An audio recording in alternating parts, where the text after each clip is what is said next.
Hi guys, and welcome to another episode of the Boxing Coalition. My name is Cam.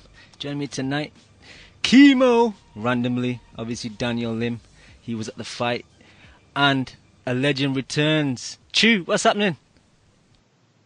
What's happening, Cam? Shit, Chemo? man. The people have been asking for you for months and months. They're like, when's there gonna be an MV Chew special? They've been waiting. Yo, for Jew, the man. past. I hear echo, by the way. That's just Chew's. That's just the size, the grandness of Chew's entrance, making that echo. Leaving a wait. What's happening, Chew? How have you been, man? The people always ask about you. Oh man, I've missed the show, and I've been patiently awaiting myself for the time to come back. But you know, it's been a great year. I know I've not been on this calendar year, but it's been a great year in boxing. I'm really happy to chat again with you guys. Nah, it's good to have you back as well. And yeah, it's crazy, man. Like the year that you've been working out on the sticks has probably been the best year in boxing since we started the show. Maybe I should just keep away. Keep away. I remember when I was watching boxing, man, we were struggling for fights. It seems since I've been out in the middle of nowhere with no internet, all the best fights have been happening. So I don't want to cuss us. Yeah, we'll see how the fights go after the next couple of weeks. If they dip, well, we're not having you on again. So sorry, Chew. Yeah, I'll be happy with that, man. Let's get into the boxing, Chew. I know I spoke to you yesterday, and you were gonna watch the fight. So did you manage to get a chance to watch them? Yeah, I watched that ChavezJr. Canelo. I watched Joshua Klitschko. I saw a bit of Danny Garcia, Keith Furman. I saw a bit of it. I've not watched it all yet. Danny's performance is just too impressive. I had to turn it off. Did you watch? Did you watch Danny Matisse? What, a couple of years ago? Yeah. I mean, I know you haven't been on the show in about 4 years, so we can just go back every fight since 2013 if you'd like. We'll just do it chronologically, fight by fight. Yeah.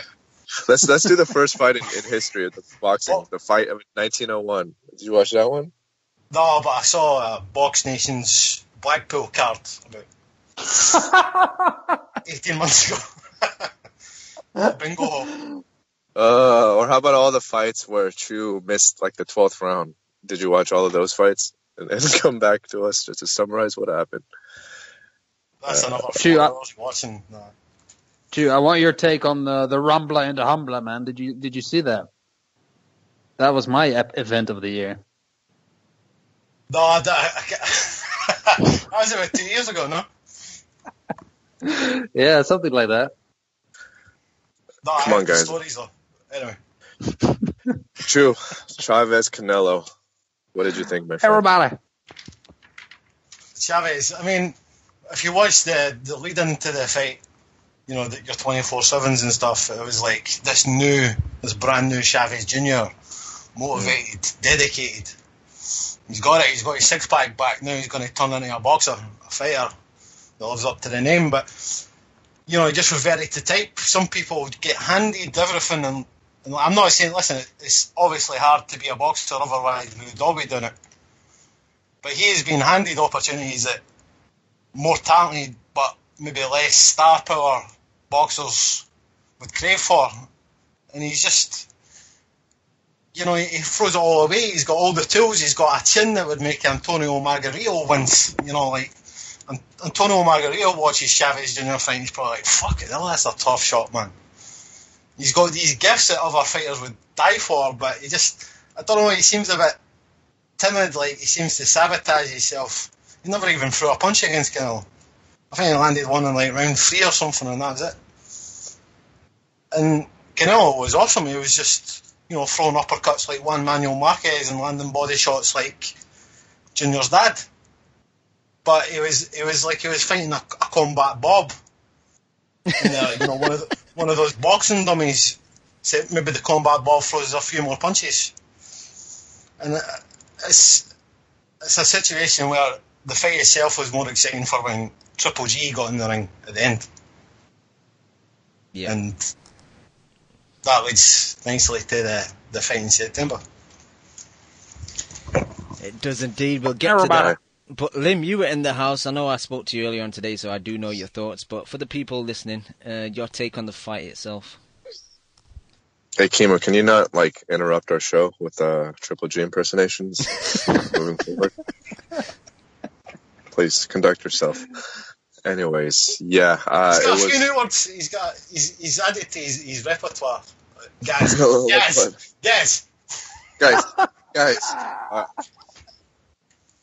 guys, come on, guys.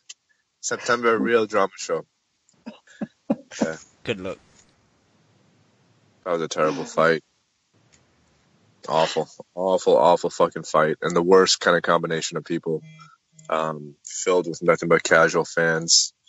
I think crowd-wise, probably, I've never seen so many just beautiful women in my life before in a single night.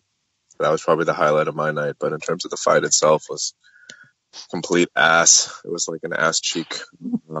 That's 10 years old. It was so bad. Well, one thing that was really interesting though was it was such a different viewing experience for me compared to what I saw live versus when I went back home and saw the fight. Live, I thought Canelo looked like ass too. I thought he wasn't turning over any of his punches.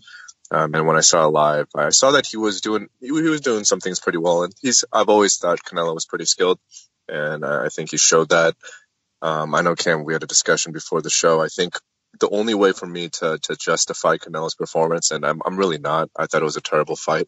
I thought he should have turned out for the crowd, considering it was, Cinco de Mayo. The only kind of justification I would give him is if he was truly just saving his body entirely for the Triple G fight. I think he knew well in advance that they were going to fight in September, so he was kind of limiting himself, making sure that he was as fresh as possible for, that Triple G fight on the 16th of September. And if that's the case, I'm not happy with it, obviously, because I had to pay fucking a lot of money for the tickets and for Vegas and whatnot. But, if that's what it comes down to, then I guess I'll just very begrudgingly accept it. And yeah, I don't know what else to say. I just think it's one of those things where it feels like in boxing you have to go through a lot of bullshit to get to the final result, And it just goes back to the whole premise of people saying that fights need to be, built up or they need to, be promoted properly. I don't think that's the case. I don't think this fight is any bigger. It probably lost him, honestly. Rather if this fight would have been made right after the Cotto fight. So I feel like this fight is finally happening, which is awesome. I'm still excited for it, and I'm not going to let Saturday's shit fight kind of ruin or curtail my expectations for the fight. Kimo, Chavez Jr. looked like an NBA Jam character. He had a big ass head and very small body, and even smaller legs. He looked a weird body type, but I said it initially when the fight was made. I thought it was going to be a one-sided kind of beatdown, and it ended up being that. What was your view? Good for you, Cam. Good for you. Yeah, you got your prediction. I finally predicted something correct. Settle down, buddy. Camstradamus. only happens once a year. Well, Cam, I mean, the problem I'm having at the moment is I've trolled so much about this fight over the last week that I don't think, especially Lim, is going to take anything I say seriously, because I must have sent like a fucking 1,000 tweets yelling, Chavez has his chance. But let me be serious for a second, right? What you said, even though it's funny, is completely spot on. I mean, if I looked at the guy, he had like a freakishly big head and upper body, and his legs just look shrunk. And I've watched a bunch of old Chavez fights as well this week, and he actually, I mean, just proportionally, if you look at his body in the past, even though he's done brutal weight cuts, he has always had a very large frame. He's not a necessarily skinny guy. He's got big legs as well. I mean, you look at the Andy Lee fight, even looking at the Fonfara fight, he's always had a strong pair of legs. And here it was. Yeah. No, it's true. I mean, I'm not trolling. Seriously, I know I have no credibility at the moment, but I'm serious. Like he had no legs in the ring against Canelo, and I think I've heard this on a couple of other shows where people were saying, we're analyzing. Like what shows? Yeah, you know what show I'm talking about. Okay, all right, continue. People were talking about Memo's weight loss strategy for Chavez, right? And Oh, Lord. And the strategy, no, I'm serious for a second. The strategy was not to go crazy with a brutal like moisture weight cut in the last couple of days, but kind of do it in a linear in a linear way where he loses the weight consecutively over a number of weeks. And to be honest, if you look at him fight night, his face was still a little bit gone. He didn't look blown up to me. I don't know about you guys, but he didn't. You know, he didn't look like he blew up a lot in weight. He still looked pale. His legs and his calves were completely shrunk. He didn't look right. That's one thing, right? And we all know that the weight was going to be a factor in the fight. The other thing was his whole mentality in the ring.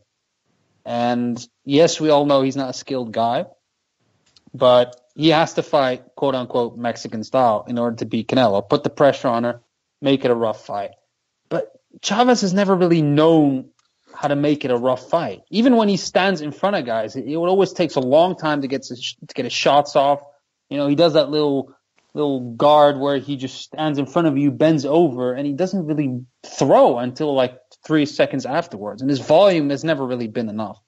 He's been able to get away with it in the past because he's just, you know, has a huge size advantage over guys. But this time he did, but he was not willing to really stand in front of Canelo and just go for it. And Canelo literally in the first 6 rounds beat the living shit out of him. And just didn't bang, bro. Yeah, he didn't bang. He should have banged, and he didn't. And yeah, I mean it's a disappointing fight. I can imagine if you paid a shitload of money, and I think you even got them quite cheaper than the rest of the people there. Lim, you know, you paid a shitload of money for a ticket. You expect to see a Mexican tear up, and then you get this fucking stinker. It's sad. And Lim, you mentioned one thing, like if it was predetermined that the Golovkin fight was going to happen. What do you mean if? Of course it was. Yeah, it was signed already. You know what I mean? Like, it's the thing is, listen, the reason why I said that was I left before the scorecards were determined, so I had no idea what happened or what took place. Are you serious?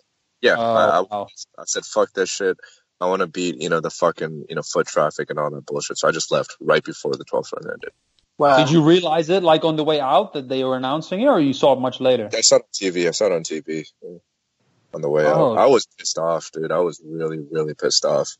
That was the worst fight I've ever been to live. Granted, we went there just for the main event, but regardless, it was the worst kind of just live fighting event that I've ever been to. So I think Chavez Jr. had no intention of winning from round 1. That's one thing that I want to ask you guys. Do you guys think this like fight, maybe not fixed, but do you guys feel like Chavez kind of had some kind of ulterior motive for performing the way he did? He could have. And I don't even like saying that. You know, I'm somebody that's always been a lot more not cynical, but skeptical of when people like to say like, oh, so and so threw this fight.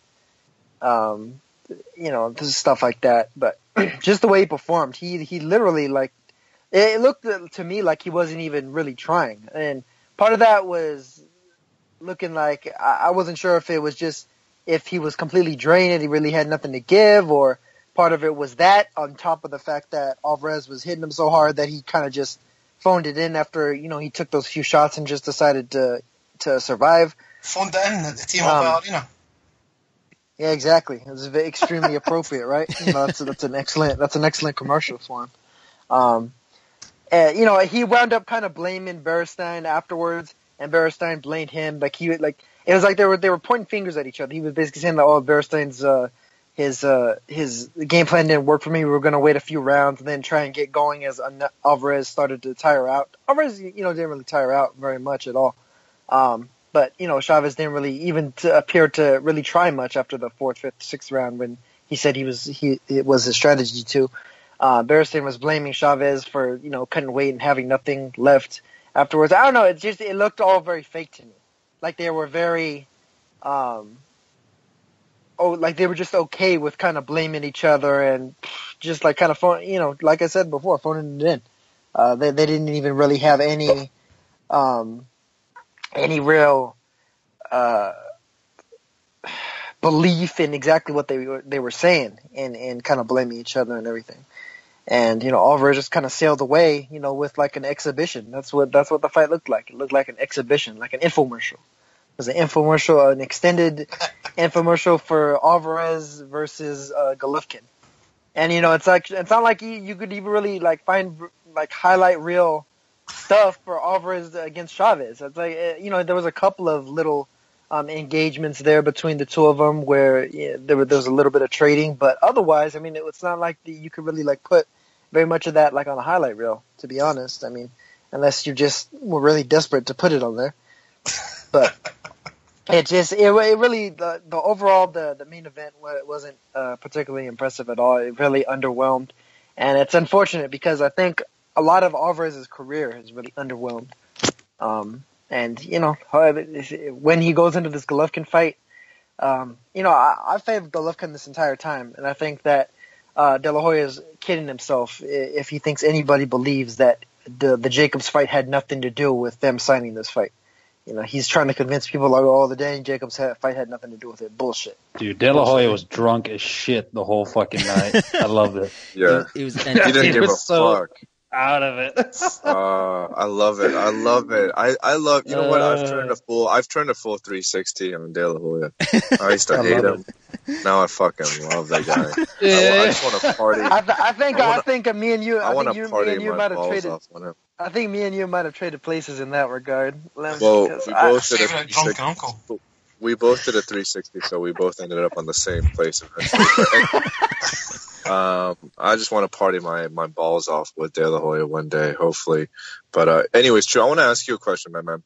Let me ask you like in a two-phase question. First of all, when this fight got announced, were you excited? Did you think it was a credible fight? And leading up to it, granted Chavez was somewhat healthy, which I'm different from you guys, but I thought he was.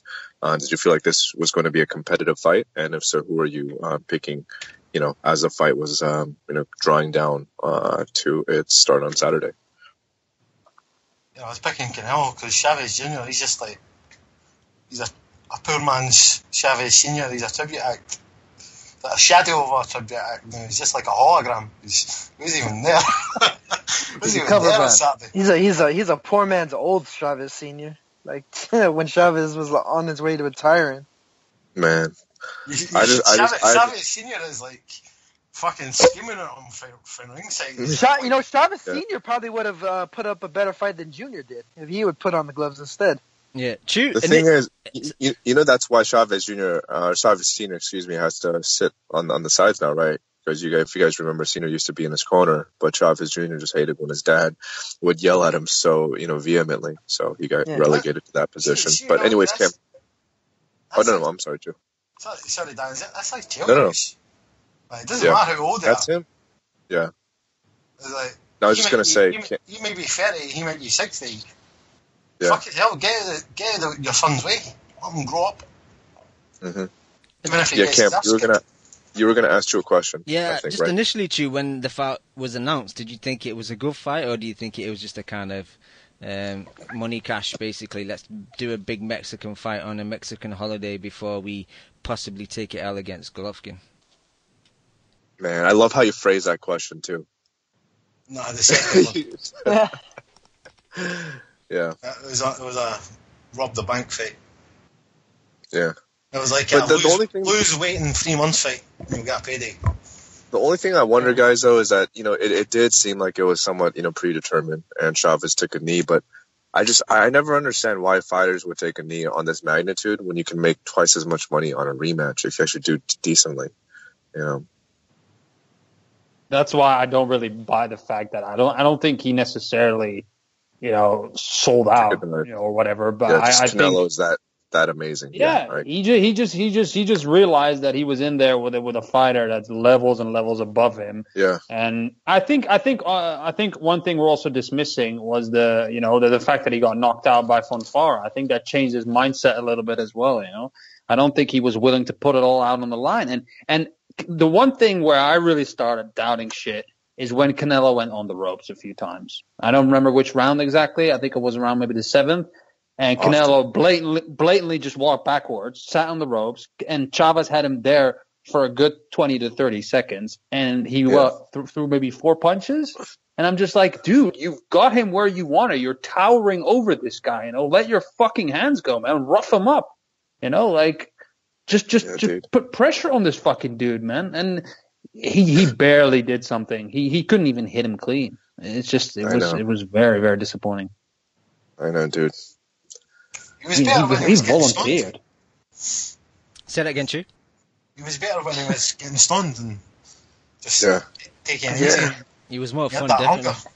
Yep. He was more but hungry. that He was definitely Chavez, hungry. when he was with Top Rank and Freddie Roach, as much of a fucking lunatic as he at least had some sort of fighting spirit. That's gone. Yep. Okay, Leon, you asked me to phone you at 4 a.m. before the fight started to wake you up for this. Do you regret that decision? No, because I fell asleep after the fourth round, so I was absolutely fine. Not an issue. What did you think of the fight when you went back and watched it then on Sunday morning? I fell asleep at the fourth. I woke up in the ninth, and I didn't watch those missing rounds. I'm not going to watch this. It was a fucking horrendous shit show, wasn't it? I mean, people saying, "Oh, is he selling out?" To sell out, you got to have something to sell. He's got nothing. He's a fucking fraud. I said at the beginning, it's a fucking freak show, this fight, and that's exactly what it is. And all those fucking spazzy Yanks on other podcasts who were pumping this fight up, you fucking got what you deserved. Fucking pile of steaming shit. It's exactly what this fight was from the beginning and what it ended up being. To be honest, I didn't really see that many people pumping up the fight, Leon. There was one culprit, but yeah, he got what he deserved. Well, anyways, it was a poor fight. Canelo Canelo just styled on him, didn't he? I mean, he wasn't challenged at any moment, at any point in that fight, was he? The fight was definitely being pumped up by the casual mainstream media, and they successfully did so. Yeah, and if you paid for that, well, again, that's on you. But I mean, it's just horrible. I think that's horrible very performance in terms of making money, because it certainly did that. They besmirched the good name of Mexican boxing, both of them, really. What you guys are? They dragged it through the mud. They lied about the product they were going to provide. I don't know, Leon. At least Canelo tried. He part of the reason he was going on the ropes is because he wanted him to exchange and then catch him in between. So, I mean, if Alvarez really wanted that kind of a war, he would have made the fight at 168 or 170 or whatever the fuck, and fought, Yeah, and the idea. And if anything, he would have put it on Chavez, and if anything, he would have tried for a knockout, and if anything, he would have really shown out and. Exactly. When I'm trying to think of the guy's name that he had in there, but when Marco Antonio Barrera fought, I forgot the fighter's name from South Africa that he knocked out. When he had him vulnerable, he went in there and he knocked him the fuck out. He blasted him out of there. But he wasn't messing around. He had an overmatched opponent and he fucking put him to sleep. He found himself in a position where he didn't have to get out of first, second gear, and he just he cruised the last 3 or 4 that I watched. He was just cruising. He was throwing single shots. He put it on him early style, on. Leon. Yeah, exactly. So he just did. It was just a sparring session, wasn't it? He just did what he had to. He did what he did. But it would have been nice if he'd actually gone and just put him away, like he put away Kirkland. But maybe Kirkland opened up a bit more. But I mean, yeah. Well, Kirkland doesn't have a chin either. Chavez Jr. at least has some punch resistance. That is not a credible. That's not a credible win on any level. Let's be honest. To suggest that he answered these questions about I can do it against a bigger man, you're lying. That was no test of any level. You didn't prove anything to anyone that night. And that was not your fault. It's not his fault that Chavez was that bad. But to then say, I've fought a bigger man, I've proven myself, it's just fucking nonsense. Chu, what were you going to say? I said, let's be honest, Chavez Jr. was never that good to begin with. He's just like an Audley Harrison kind of fighter. He's able to somehow sell the public into thinking that he's actually a really good fighter, but he's never actually been that good. He's good, but he's never been really a star. I think he's shown brighter spots than Audley Harrison. I mean, I think that's going a little bit too far. But, But I see what Chu's trying to say, though. I mean, that's Sergio Martinez's best win. That just shows you how weak his resume is. I'd say Martinez knocking the shit out of Williams. Yeah, by but far. anyway, I think Williams is the biggest name on his resume. Your biggest name, sure. I think it's Mac the Knife. Well, I mean, Yeah. you could Yeah, say good that one. Arturo Good one as Gatti was well. the biggest. Back to knife, You could say that definitely. Arturo Ah, Gatti it's was like the his biggest big name on money Mayweather's fight. resume for a little while, but that didn't mean that was his best win. No, All but right, I actually have But always doesn't- rated Junior decently because even I know you guys like to shit on Andy Lee, but I thought his performance against Andy Lee was pretty damn good. Yeah, but And he was. What's the point? That he was so much bigger than him. It was such an advantage. the thing is, like, call me a stickler for certain details, but if a Do you know fighter what- can make weight, I honestly don't give a fuck. Like, if Why somebody do can we make a weight speak about class, this guy anymore, man? You know, Well, the 'cause- fight. The yeah, fight you- to talk about is the fight that's coming up. That is I just understand. fucking. And we're just trying to get he's rid of it. pointless. We're probably never Yeah, going fuck to him well, off, man. Junior again. But all I'm saying is that I always thought he was pretty decent, and I like the way that Chavez actually turns over his punches. You know, when you see him throw the left hook or throw hooks, period, like he actually turns his over shots pretty well. But obviously, he just doesn't do that anymore. So, anyways, let's his move resume's on. shit. He's shit. So, yep, true. Obviously, I know probably know now that the Canelo versus Triple G fight is definitely taking place in September. Do you have just any kind of early thoughts, early opinions? Maybe not necessarily prediction, but how do you? I want to ask you, True, because obviously you were a huge Triple G supporter, and we haven't had you on in quite some time. And obviously, the Jacobs fight took place before or after we last spoke. So, just with everything that's happened in the past year or so, like, how do you feel about this fight coming into it versus what you would have predicted after Canelo beat Cotto? You look at Canelo's resume, he's fought Floyd, Lara, Trout, Cotto, Chavez Jr., Kirkland. He's going to fight Triple G. And Triple G, I think, Jacobs was his biggest fight there. Yeah. So, And he's 26. if not 27, then like he's waited all this time for Triple G to be 35. Your biggest fight's going to be at 35. I mean, it's not going to be that easy. It's like you've been fighting in Monaco and these places for most of your career. And Canelo's used to the bright lights. He's used to the attention. I just think Triple G's going to knock him out though. Early, mid, late. What's your prediction? I think Triple G plays with him. And I like Canelo, by the way. Canelo would beat most, but he won't beat Triple G. You said you think he plays with him? I think Triple G will hurt him early. He could probably get him out of there, but he wants to give the fans a big drama shot, and he's just going to carry him for 4 or 5 till about the 6th, and then they'll just put the icing on the cake. Yeah, this will be Triple G's biggest fights, under the biggest lights, got the most eyes on him. He's going to want to put on the best performance of his career. I think, talk about phoning it in, I think Triple G's been phoning it in. Like, I know he's been fighting bigger and bigger fights, but I think he's just been cruising, to be honest. Even against Jacobs? Jacobs done better than what most expected, but I definitely think that Jacobs has got a Triple G's talent. You can't say that Jacobs is a bad fighter. I was impressed by Jacobs. I mean, who predicted that?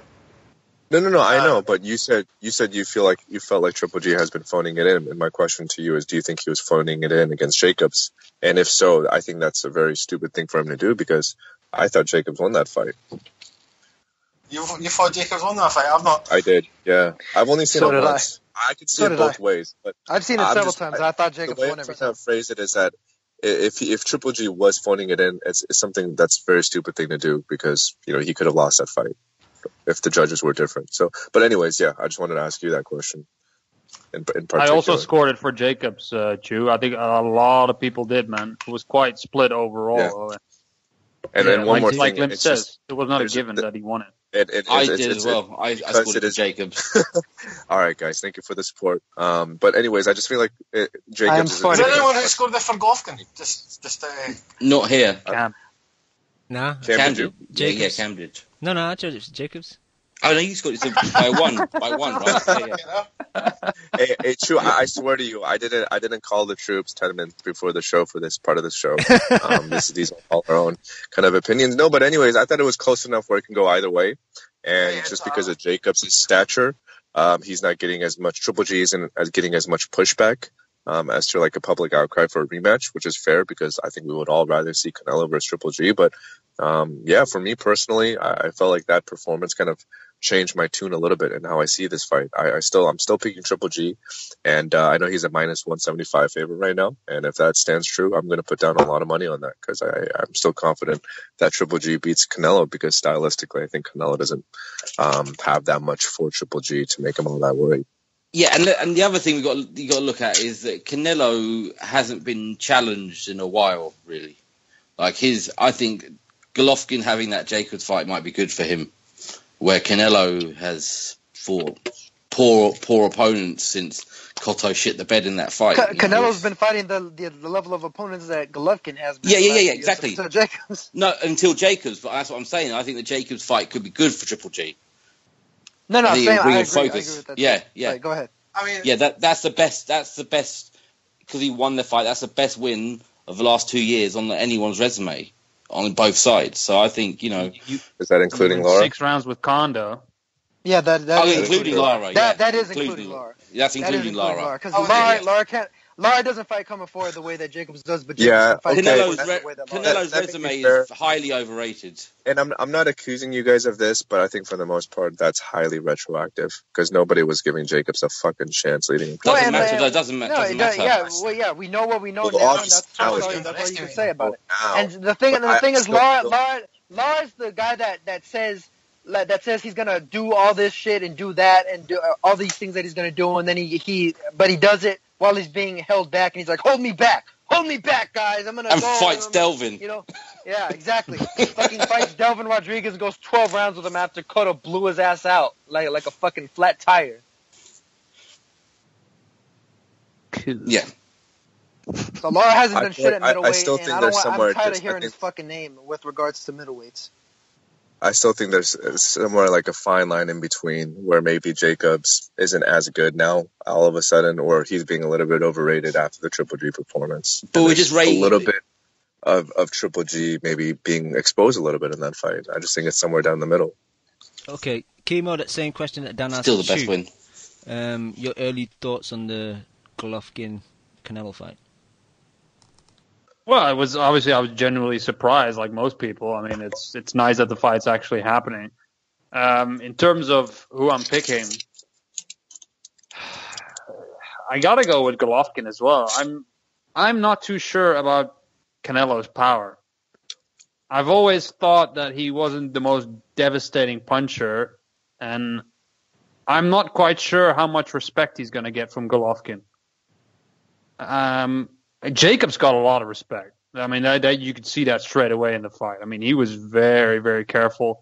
He gave Lemieux a lot of respect as well. I don't think Canelo is in that category of punching power, and I'm not quite sure if he has really enough to keep Golovkin off of him. The jab is going to be key again, but Canelo does have really good head movement. I think his defense is really, really fucking solid. My only problem with Canelo in this fight is his legs. He doesn't really move much, and I don't know, man. If you don't move away from Golovkin and you're going to be like a stationary target and you're solely relying on your upper body movement, I mean, theoretically, obviously Golovkin should fuck him up. But one thing that did worry me a little bit from the Jacobs fight, and obviously there's other factors affecting that, but he wasn't really pulling the trigger, and especially he wasn't pulling the trigger on the body shots. So I don't know, man. I think it's a little bit of a trade-off between, is Golovkin aging, yes or no, or was it just Jacobs that made him perform that way? But in a general sense, yeah, I would definitely favor Golovkin stylistically. I would see him just control things with the jab, and eventually, Canelo is gonna get hit with shit that he hasn't been hit with in a long fucking time, man. Like, I can't really think of anybody in a long time, man. Ever. It's since Cotto's brother beat him. Ever. No, Jose Cotto. Yeah. Jose Cotto put a whooping on him, man. Yeah, and a lot of people seem to nowadays say actually that Canelo has a good chin, and he might, but I think it's a bit hasty to draw that conclusion when you haven't really been punched fucking hard in a long time. When's the last time you fought a puncher apart from Kirkland? The last time. And Kirkland hurt him. People overlook, but Kirkland hurt his ass too. I don't know about that. No, he No, didn't. he did. He did. No, he Watch in the second round. He hits him with a fucking left cross. Canelo immediately goes back to the fucking rope, and he has a black fucking eye, and he doesn't do shit for the next 30 seconds until he finally fucking counters Kirkland back. I think he gassed a little bit, man. 'Cause I'm sorry.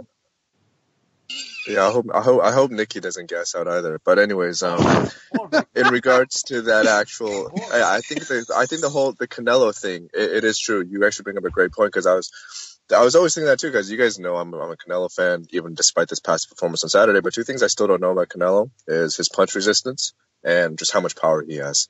You know, that Kirkland, obviously, that punch against Kirkland and the punch against Khan, I think those are just two really well-placed punches. But I'm not quite sure if that carries, you know, obviously with a guy like Triple G. But one more thing, also on the flip side, Kimo, is I think what makes this fight kind of interesting is that, you know, even though Jacobs and Lemieux might have more like one-punch power, neither of those guys threw body punches, which is something that Canelo obviously does do pretty well. So I think it's going to be a good fight, man. I think we should not underestimate Canelo's skill. I think he can definitely stand in the pocket and defend a lot of Triple D's shots and counter him very effectively.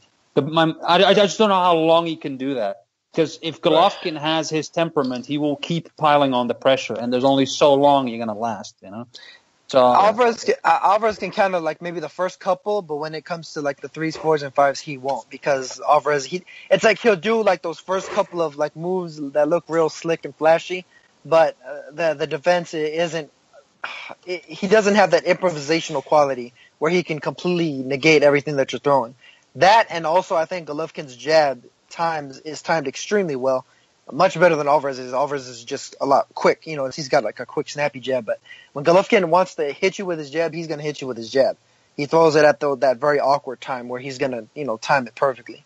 And that's something that I don't think Canelo's going to make him miss with. He's going to get hit with it all night.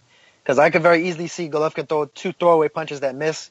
Canelo kind of stands there and, you know, tries to make him look stupid and then get nailed with that fucking jab. But I do think Alvarez can stand in there a little bit with him, and I don't think that he's just gonna fold as much as like Chu said earlier. I think that Alvarez, for better or worse, has a big chip on his shoulder, and he's gonna go out on his shield, and that's exactly the way that I see it happen. I think that Golovkin's gonna break him down over time, almost like some Vargas versus Trinidad shit. Although Vargas hurt Trinidad several times, so maybe Vargas De La Hoya is a bit more apt. And you know, Golovkin's just gonna completely dismantle him until he knocks him out. Leon, if Alvarez goes to the ropes, he's gonna be in deep shit, and he's done that against pretty much everybody. He cannot pull that shit against. It's the stamina. He does that because of his stamina. But I mean, I don't think his stamina is going to be as iffy at 160 as it has been at 154 though. 155. Leon, I was going to ask you, Leon, the same question I asked the others about your early predictions, but from you following up on Kimo's response, it seems that you're picking Golovkin?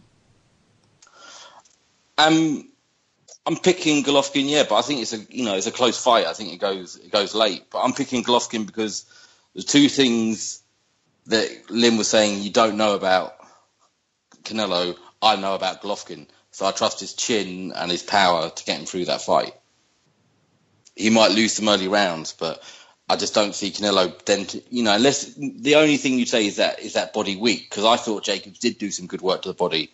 So if Canelo can get there, but I think Canelo's tailor-made for him because he's going to stand there, isn't he? That's the He'll thing, hang around there a little bit too long, he's not going to move and like get broken down. Yeah, he's not going to move like Jacobs. That's the only issue. So I do see it being. But that chin, man, that chin is legit. That's one thing we can say about Golovkin. That chin, he can take a punch. So unless he crumbles, he can take what Canelo's got. Unless he's massively slipped in the next couple of months, Sure. I think Canelo really has to invest to that body to get Triple G's respect. Because I'm just going to say that actually, I don't think Canelo has like really that frightening power. So I feel like what he really, really has to do is dig deep to that body. But do you think he's going to stop him like by a body shot or just by like a headshot? I think he gets. I think the ref jumps in. He's on the ropes taking a beating because Canelo obviously seems like he's a tough guy, isn't he? Or he comes across like that. So I think he'll take his shots, but I think he'll get I think his technique will also fall apart as he gets worn down, and I think he might get hurt trading. He'll try to do the Matrix and he'll just get caught. Yeah, exactly. Mm-hmm. You can see him getting. Yeah, he thinks he's Mayweather, so he's gonna try all that shit, and it's gonna get his ass hurt. He'll be like that guy in the Matrix who they give him the choice. Want to come out of the Matrix, or do you want to stay here? And he says, no, Cypher. Cypher. I'm gonna have the virtual steak. Triple G will pepper him with that jab, and he might not land all the time, but his glancing jab, I'm sure, is painful enough. Like, I think he will just do what he's done to all the best fighters before, just jab his head off. Let's just hope that this isn't another terrible big Mexican holiday fight, because I don't think I can handle it anymore. If I have to go through one more shitty fight, I might just stop going to boxing matches altogether. It's interesting that Golovkin's... What's your take on it, Cam? Golovkin's performance against Jacobs really disappointed me. And I am one of those guys that... It's like, what have you done for me lately? So... Canelo looked impressive, albeit against, a punching bag who didn't really do anything. So before the last two fights, I would have said Golovkin quite easily. Now I'm a bit more in the middle. I'm still picking Golovkin, but I think it's going to be a closer fight than most people think. Yeah, I think it goes late. So what's your prediction, Cam? Early prediction. Golovkin what round? Late stoppage, maybe like 10th or something. Decision or a ref jumps in? What? Or not decision, what am I saying? Like body shot, ref jumping in? It gets up to the 10th by decision. What's your detailed take? In a 10 round? I don't know. I think possibly like... Maybe a back does he get stopped immediately? Or Yeah, probably like flurries against the ropes and the ref jumps in. But is everyone done on Golovkin, Canelo and Chavez? Because I just want to go to Chew and Chemo after this. I just wanted to say on the fight that Chemo. Chemo's had a special, man. This is Chew's time to shine. Go on, Chew. Yeah, Golovkin. He's made the wrong career choices. Like, he fought Kell Brook, he was disappointing. He fought Jacobs, he was disappointing. He should have just kept fighting 4 times a year. Just like... Nah, he made a lot of money against Brook, though. I mean, and Brook was... The sacrifice... And smashed his face to bits. I blame Brook for that more than anybody. For, shading it, leaving the fight when it was starting to get good. He was predicted to be a massive star, and let's be honest, he's not really materialised into what we were all kind of expecting when he first came. Well, because he didn't get he didn't get the Cotto fight, he didn't get the Canelo fight. Those were the fights. Can we get Brook right? Golovkin might have looked a little bit off it, but he smashed his face to bits. So that fight is not a fight that you look back on anything other than a fucking beating. No, but Leon, according to Brook, Leon, you say that. According to Brook, though, Golovkin's not looked the same since that fight. Oh, he took a bit of his soul. Man. Right, I think Fred, Brook man. took something out of him, didn't he, Jim? Fuck off. Matchroom whore. Spence is going to finish Brook off now. Brook is done after that. It's over for him. Brook's going to ice him. I tell you, Errol Spence, Kell Brook is going to be a fucking brilliant fight, man. I can't believe that's happening. That's a great fight. Spence is going to fucking put him to sleep like he did to Bundu. Yep. I was surprised that Brook took his mandatory. I've got Errol Spence in that fight, bro. Took a good mandatory. All right, let's have a little break. Chemo, and obviously, Chew, you've not been on for a while. Last week we had a big occasion. Vlad versus Joshua. Let you guys kind of give your thoughts on that, and then we'll get back to this Vegas card. Go on, Chew. Go on, Q. Do you want me to go? Yeah, go on, bro. Yeah, well, I thought the fight was like finally the fight that delivered, like in a heavyweight contest, because most big heavyweight fights they fail to live up to expectation, but this one certainly did. I thought Joshua was a mess. It was a kind of slow start. It was tit for tat. I thought Joshua had like a good stance. He was like, I thought Klitschko was reaching a lot. He was like the taller guy. He was reaching. He was kind of striking a bit. But I thought as the rounds went on, I thought Joshua started to come in on his own. But really, the 5th round is where it all kicked off, and even Carl Frost was getting excited. He was loving it. Like, I was loving it as well. It's a fucking great fight, but the thing is, like, I don't even think Klitschko's the same fighter as what he was. It was like Tyson Fury. I thought after the Tyson Fury fight he was shot, but he just showed to me that he came back stronger and he was using his left hook a lot more. I thought I was just confusing Joshua. It's like against Tyson Fury, Klitschko wasn't throwing the left hand much. He was just going for that big right all the time. And against Joshua, he was trying, even the fifth round, he was like Roy Jones, leaping left hooks and shit. Alright, he missed a lot of them. But, he was just giving Joshua some different looks, some different punches, and Joshua done well to come back, and he's a fucking beast. A lot of guys would have stayed down. But he got back up and he won it. I'm excited for him. Yeah, man, that fight was fucking amazing, dude. Cam, I think honestly, the last time I went that crazy, and you have some voice notes on your phone as evidence. The last time I went that fucking crazy on a fight, I think was probably Khan Maidana, man. I was fucking yelling. I was going absolutely nuts. When Klitschko dropped Joshua, I lost my shit completely. I could not believe it. I thought, I could see, I felt Adam Smith's pain as he was fucking calling that shit. I saw the whole thing collapse. I just saw everything like just implode, the whole hype train and everything. And I don't know, man, you can't manufacture that kind of drama. I mean, when that fucking shit happened, it just took it to a whole new level. And Joshua, that motherfucker came back, man. It's like Chu said, man, the dude has fucking heart. You can say what you want about him and all his shitty press conferences and talking about being humble and honing his craft and all this shit. But at the end of the day, he fucking got up and he finished the goddamn job. And that uppercut came straight out of the depths of hell, man. That was a beastly uppercut. I mean, That's Klitschko was what? From the depths of hell. From the depths of hell? Yeah. That was like a Street Fighter 2 uppercut, man. I was like... Yeah, it was a Shoryuken uppercut, man.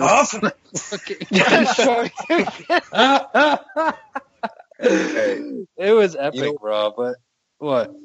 No, you know why I love Femi so much? He's already back. Here we go. He's already back in the gym. You guys see his... He is, man. He's already swimming. Yeah. He just can't get himself, outside of the gym, man. That's why I think he's going to be an all-time great. That's why he only fights twice a year. It's because he needs to improve. That's why. Exactly. He needs to get better. That's why. Correct, Cam. Yeah. It's an inspiration. Leon. If he needs to get better, he's doing the right thing. But I tell you, your review of it, Chemo, he was fucking gone, and you admit it. Vlad fucked it, didn't he? Let's say something. Yeah, Vlad fucked it. If Klitschko, and he doesn't naturally have it, if Klitschko had a little bit of a killer instinct, Joshua would have been gone. I fully agree young with Vlad that. would have iced him. But young Vlad would have been knocked out maybe earlier as well because he was more maybe. I'm so glad that you said that, Kimo. I'm so glad that you said that, man, because you know what? I think the Hay one deals with him, but it's by the by anyway. It doesn't matter. That's just nonsense. Yeah. He's never been the same since Emmanuel Stewart died. Well, what was that? Let him off the hook. I'd blame age more than Stewart dying for that, though. To be honest. What's next for AJ Chu? What's up? What's next for AJ? I think for Femi, I can fight Dillian White. What? I don't know, man. That's happening, that fight's happening. Like they're all, every Sky pundit, every little bit of thing Sky have heard recently, they've always been mentioning that White rematch for AJ. Definitely going to happen. That is happening. All the big £20. £20. Are you praying for a walk to knock White out then, Leon?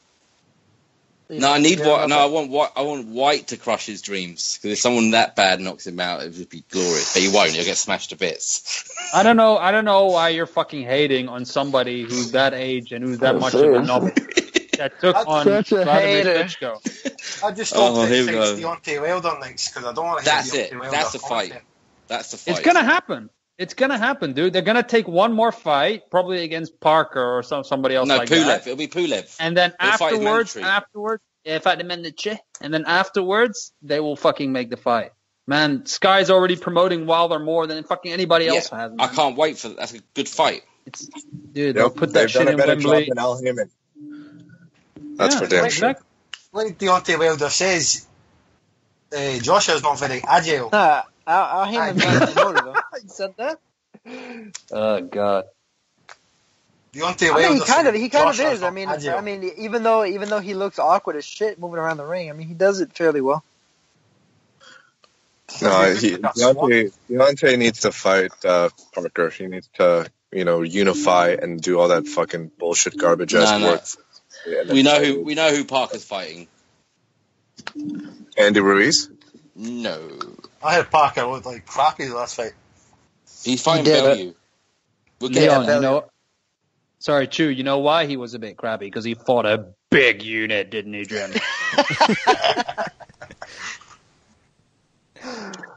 I think Bellew versus Parker is 50. What'd you say, Lem? I think that fight is 50-50, Bellew versus Parker. Oh, shut up, Cam. Take control of your show, Cam. This is nonsense. Here's the thing, though. I think it'll be entertaining. I think it'll be entertaining because I think Bellew's the level where he really believes he can win. He's going to try to win, and I think Parker will finally at least have a pretty good action fight on his hands. Bellew Bellew. So he'll have a willing opponent. What was that? Bellew will probably do like the haka, like the New Zealand war dance. As he's coming to the ring, like he was dancing to David Hayes' song. As he's coming out of the press conference, the first one. But I was speaking to Bill, Cam, and he's saying the rumours are that they're rife down there already for weeks, that Bellew fight. So I don't know, like from what I've heard from Warren, Huey is still mandatory, so the way Sky were talking was crazy, man. All Smith was saying is Bellew or White, but he's completely skipping the fact that Huey is still mandatory, even though we're kind of fed up with the Furies and all the antics they have. It's their hearing this week, isn't it? It is, but also we'll know later this week. WBC are gonna give them 30 days to negotiate, and if they can't reach agreement, then it's gonna go to purse bids again. And the way Parker, I know we'll probably get to the fight in a bit. The way Parker's team were talking after the fight with Kojanu was that it seems like it's going to be their last fight over in New Zealand. So maybe if they can agree, the Fury Parker fight may take place over here, which would make more sense because like Parker's like a world champion, and like the arena wasn't that big, the atmosphere wasn't that great, and I think Team Parker have seen the way Joshua's fight's gone down. Obviously, Warren doesn't put those type of shows on, but I think he'll make a bigger name of himself coming over here. Yeah. Yeah. And a shitload of money. The people that know who he is in NZ and Oz already know who he is, period. So he needs to expand his horizons. Yep. I tell you, I'm never underestimating Tony Bellew ever again. By the way. Same here. Like if he fights Parker, I'm picking Bellew, man. Yeah. So he's like a bookmaker's dream. How many people have lost money in Bellew? Yep. Exactly. The only fight that I would pick against Bellew is a rematch with Stevenson.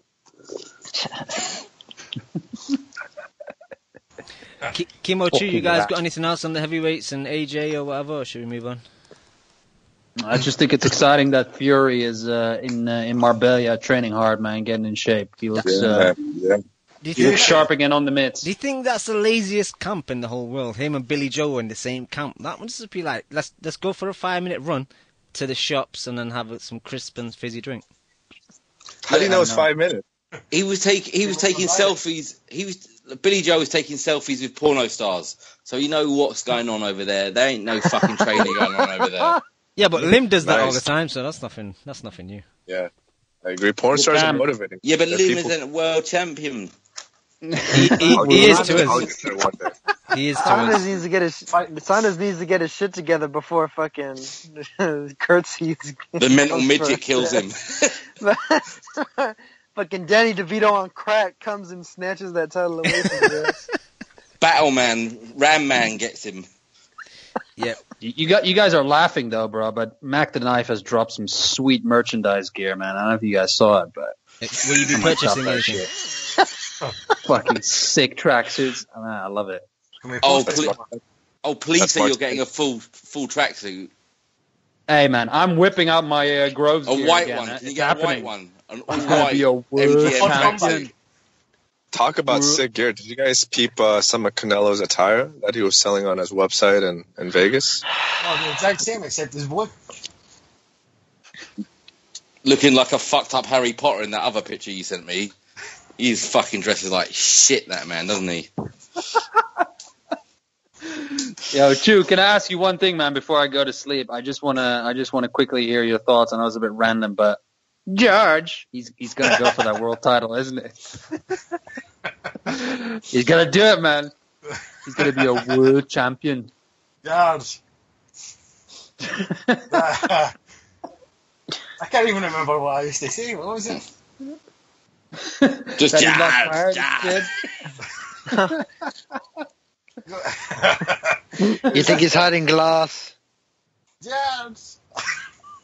Yeah. Let's move on. My thoughts on George Groves is, if you can't do it this time, then you never will. He should bring out a T-shirt that says that on it. No, never. Well, a big Saint George Cross. Yeah. Could you get more than Oh that? god. Why not? Why not? Why not? Why not? Just move on, Kevin. The less talent. Alright, Kimo, are you heading out? Or Huh? are you heading out, or are you It was staying good with us? talking to you. I don't know, man. I'm pretty hyped up How with many all more this. driveways does he need Just to come run? on, dude. You just said before you're going to bed, you were going to ask Kimo two last questions. So that was it. Goodbye. See ya. I just Hey, wanted Kimo. to. Chemo. Andre What's up? Ward. Oh fuck. Yeah, we'll actually let you finish your thoughts because I heard you got dunked on by TBV after making a very passionate call today. You got dunked on after a minute. So continue on, my friend. Unfortunately, I do not realize the importance of being a boomerang on Patreon, man. So I got dunked on, but I did make a good point about Ward, is that he doesn't promote himself properly. He's a fucking cunt, and I hope Kovalev knocks him fucking out of the ring. So Brain damage, yeah? fuck Andre Ward, yeah. Preaches God worships money. Fuck him, man. I was watching, the Boxing Voice was on, it's on, every day now, and they've got another new set of hosts. It seems like every fucking week. Who's beating that? Then They're like the cast of characters that Canelo and Golovkin's been fighting the last few years, man. It's just, a rotating group of who is this guy? for casual fans, the oldest guy there now, I was like, what? Casual fans, a vet. He's a vet, he's been there for yeah. Back in the good old days when Casual Fan used to not know what the fuck he was talking about. He still does it. And when is he going to change his name? Isn't he due for an upgrade? Nah, man, he's forever casual. Knowledgeable fan. Chew, did you see the number one reason why Canelo would beat Golovkin? From Casual Fan. No, what was that? Fast. That was Jacob Golovkin. That's literally what he said. Motherfucker. You're so fast. If you're going to quote him properly. Come on, bro. Okay, do it. What did he say? He essentially said that there were three main reasons why Jacobs would beat Golovkin, and number one on that list was fast. All right. Holy shit, dude. Anyways, Let me take. and yeah, he was right. Say what you want. I mean, the guy was fucking right. Fast. Ah, All right, let me take some control. Let's go back to Vegas. Go through the undercard. Who wants to start off with the Lemieux versus Reyes fight, man? Reyes had a hell of a chin. I'll do it. It was a dumb fucking fight. I'm not gonna talk about the fight. I'm just gonna talk about the details of the fight. I think what happened, and call me a You weren't even conspiracy fucking theorist. there. I think Link down, go. Go ahead, The Lim. details of the fight. Lim, you still there?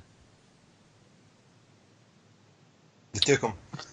Do I sound like a robot? No, you're fine. No, you sound fine now. No. We couldn't hear you at all. Yeah.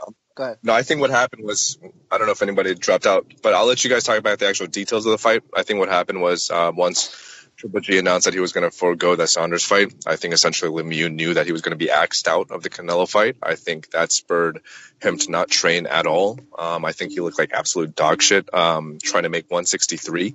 I think it's one thing to look like crap trying to make 160, but for him to be that out of shape trying to make 163, I just think kind of led to him not training for this guy at all. I mean, Reyes is known to be Chavez's sparring partner more than anything, and I just think that's what happened. I feel bad for Lemieux, honestly. I think Lemieux probably thought he was going to get Canelo sometime this year, and now that they have Canelo versus Triple G announced in September, it just kind of completely deflated, I think, all of his interest in having this fight. Because honestly, why else would he have made such a quick turnaround? If it wasn't to fight Canelo. Mm-hmm. Go, Nikki, your thoughts? Well, I thought people were really underrating how good of an opponent Reyes was for Lemieux. Lemieux is really he's not like an elite middleweight. He's a gatekeeper. He's a gatekeeper to the elites. And Reyes is a guy that, even though he's fought at middleweight for much of his career, he's also fought at super middleweight a number of times as well. And I mean, even just fighting against Chavez, he gave Chavez a pretty good scrap right after Fonfara did. So I did think that he was going to give Lemieux a good little bit of a fight, simply because of the fact that he wasn't going to be able to be bullied the way that Lemieux likes to bully guys. He was going to be able to take some of his shots, and he was. Lemieux was hitting him with everything but the kitchen sink, and even though he was rocked at times, Reyes was firing back. I thought he won the fourth and the fifth round, and probably one other one. And he was able to rock Lemieux with overhand rights, especially as Lemieux started to gas. Lemieux eventually caught a second win and finished off nicely. But I think, Lemieux is a guy that is always going to struggle against certain types of opponents, especially guys that can kind of take his shots and keep on throwing at him. It's like that Rubio syndrome. You'll give him flashbacks if you're able to do that. And, he's a guy that he's pretty chinny himself. So it's kill or be killed. In there against the absolute best of the best, he's going to flounder, but against guys just below that level, he can really make it an incredible fight and knock them out. If Charlo was to fight him sometime soon, I think Charlo knocks him out. But, I'd give him a good shot at the Saunders versus Kurtz's winner, depending on how that goes. But if he was to fight Kurtz's, I think that would be an incredible action fight, an incredible war between those two. And, that's where I kind of hope to see him go sometime in the near future. I think that fight, I'm hoping Kurtz's knocks Saunders out like I think he's capable of, and I'd love to see him versus Lemieux. I think that's a real fight. Hey, Chu, have you watched any of these fights? No, but I'll talk about it if you want. No, I'm only saying this honestly because obviously, Cam, we haven't had Chu on all that long, so I feel like we should really breeze through what happened this weekend. Does that make sense? Listen, No. Let me tell you what happened. Yeah. Lemieux won. Tougher than expected fight. Exactly. No, that's kind of like the quality of this undercard. So I'm just going to breeze right past it. Matisse versus Taylor. I thought it was a decent fight. Matisse seems to have filled out that weight class pretty nice. Taylor seemed to be scared of Matisse, and Matisse knocked him the fuck out in 5 rounds. That's it. Did he look this? Yeah, I thought he looked better. I thought he looked real better good. than he has. Yeah, he looked good. But again, for me, the biggest concern, True, and I know you experience it too, is when Matisse fights higher level opposition. I feel like there's kind of like this mental breakdown that he has, and until he actually fights someone really high level, I just can't trust him anymore. He needs to go back and ask Danny Garcia for a chance to get his soul back. I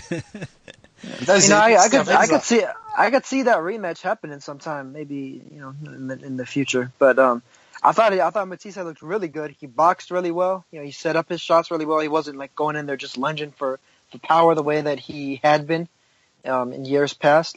And I think Joel Diaz has him just setting everything up really nicely. I think Taylor was able to kind of hang with him technically in a lot of moments. You know, he cut him and then he tried to press that advantage, but he pressed right into a fucking big right hand that dropped him on his ass. And, you know, Matisse, every single shot that he landed was just too much power for Taylor. And he blew out a guy that, you know, went life and death with Broner and Orozco, you know, two solid fighters. And Algieri. Broner, but more so. Yeah, I mean, well, he gave a good fight to Algieri. I thought Algieri deserved to clearly win that one, though. Yeah, he did, but he's a it's a good win for Lucas. He blew out a guy that nobody else had treated in that fashion. But Broner's a 140-pounder, and what fight did the Orozco fight take place at 140? Yeah, I think that's 40 140, 141, yeah. But I don't think he was... But so what? So Matisse is a 140-pounder in the past, too. Yeah, okay. Same shit. Yeah, but he's 7 now, though. Nah. That's where he's going to fight. Is Broner going to fight at 140 in the future? No. He should. My quick thoughts on Matisse. Now, I kind of agree with him. When we were just about to preview it last week, I mentioned that I thought he could have come back to a better opponent because I don't really rate Emmanuel Taylor that highly. I don't think he went live for death with Broner. Broner kind of won the first 10 rounds easy, and he just kind of struggled in the last 2. I thought Orozco beat him quite easily, even though the scorecards didn't reflect it. And Algieri beat him quite comfortably as well, I thought. So, yeah, Matisse, I don't. He looked okay, but I'm not taking a lot from this fight, just because I can't trust Matisse that much. I get on the bandwagon, he always lets me down, so I'm not taking much from this fight. Quickly on the Lemieux fight. Lemieux kind of went back to his old self pre the Curtis Stevens fight. Stevens was perfectly made for him, a guy that's going to stand in front of him and trade, where anyone with a bit of movement, like Reyes, he wasn't like Pernell Whitaker on the back foot, but even a bit of movement troubles Lemieux. He kind of almost blew his load in the first half of the fight, and he did pick up that second win, like Naota said. But he was back to telegraphing the right hand, terrible attempt at cutting off the ring, and he's fun to watch against the right opponent. Like again, Naota said, the Kurt Cedars fight would be a war, just like the Stevens fight turned out really interesting. But against anyone with any type of movement, the guy really struggles, and he shows his flaws. But yeah, that's my quick thoughts on those 2 fights. Unless anyone's got anything to add to the Reyes fight, or I know that you didn't really talk about the Reyes fight, Leon. I don't care about that fight, but the Matisse fight, I thought he looked good. I thought he was setting, like Nell said, he was setting stuff up with a jab, and he had good punch variation, and I rate Taylor maybe a bit higher than you guys. I think for a guy that was considered soulless and completely shot by some people, that's a good win for him, good comeback win for him, no doubt. I think he proved something to himself. Yeah, I mean, where was the ring rust? I mean, there's that old cliche exactly. about like, oh my God, so and so was going to be. He went straight to work, didn't he? He went straight to work. Now the one thing, it was a nasty butt he got to cut him.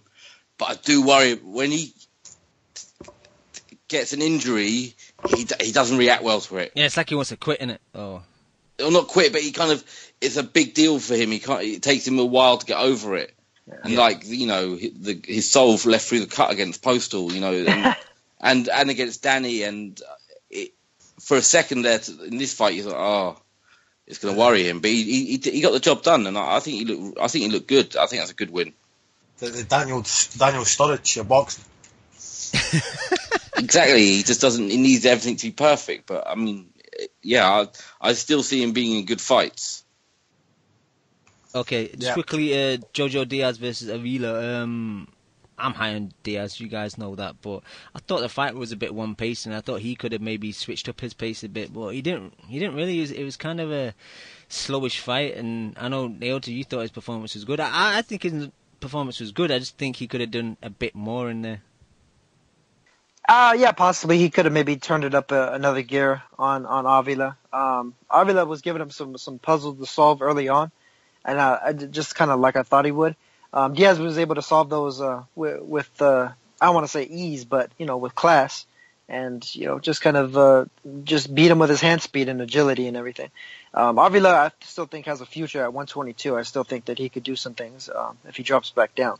But yeah, Diaz, I'd give him a shot against pretty much all the champs at 126. I think the worst matchup for him there is Leo Santa Cruz insofar as champions are concerned. But I think he could very well hang with the likes of Russell and Valdez in spots. I think he beats Selby.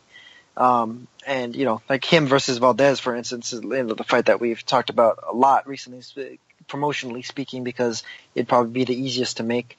And I think he has advantages on the inside on Valdez, whereas Valdez has advantages on the outside against him. I think they match to each other's strengths and weaknesses fairly well. Diaz's main concern is maybe like the lack of power. He slaps a little bit. He's more of like a volume and speed guy as opposed to like a power puncher. But I mean, he hasn't completely been exposed insofar as like somebody being able to just completely walk through all of his shots and like it wasn't anything yet. I think that he still has enough sting on him that he puts everybody on notice with the amount that he's able to land. And I mean, his connect percentage is still off the charts. He's very, very accurate. It's not like he's just flurrying just to flurry. He's flurrying and he's landing his shots. So Yep. Right. I thought it was a good win for him. Leon, you see this or no? Leon?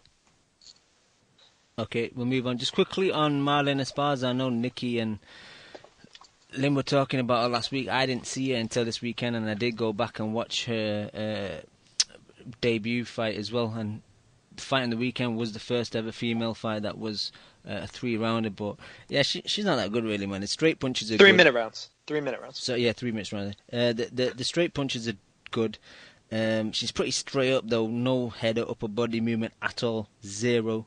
Footwork was okay, better than the first one. She was a bit hoppy and maybe just a bit too hyped up on the on her debut, but she's a bit flat-footed. But she was sitting down on the punches a bit better, and her body work in the second fight was pretty better than it was in the first. So yeah, I don't really rate it that much. I thought she looked better than she did in the first fight. Yeah, I agree. I think that she was putting her punches together a lot better. She wasn't slapping as much. She was really turning them over and setting up her shots. But I mean, the thing is, yeah, the flaws that you stated are the same flaws that she's had in the amateurs and everything. It's part of the reason I think why she wound up not even qualifying for the 2016 team, even though she did for 2012 when she got the bronze. So it is. Female boxing is kind of what it is. There's a lot of flaws with pretty much all the female fighters, but I can't necessarily see her getting like a title.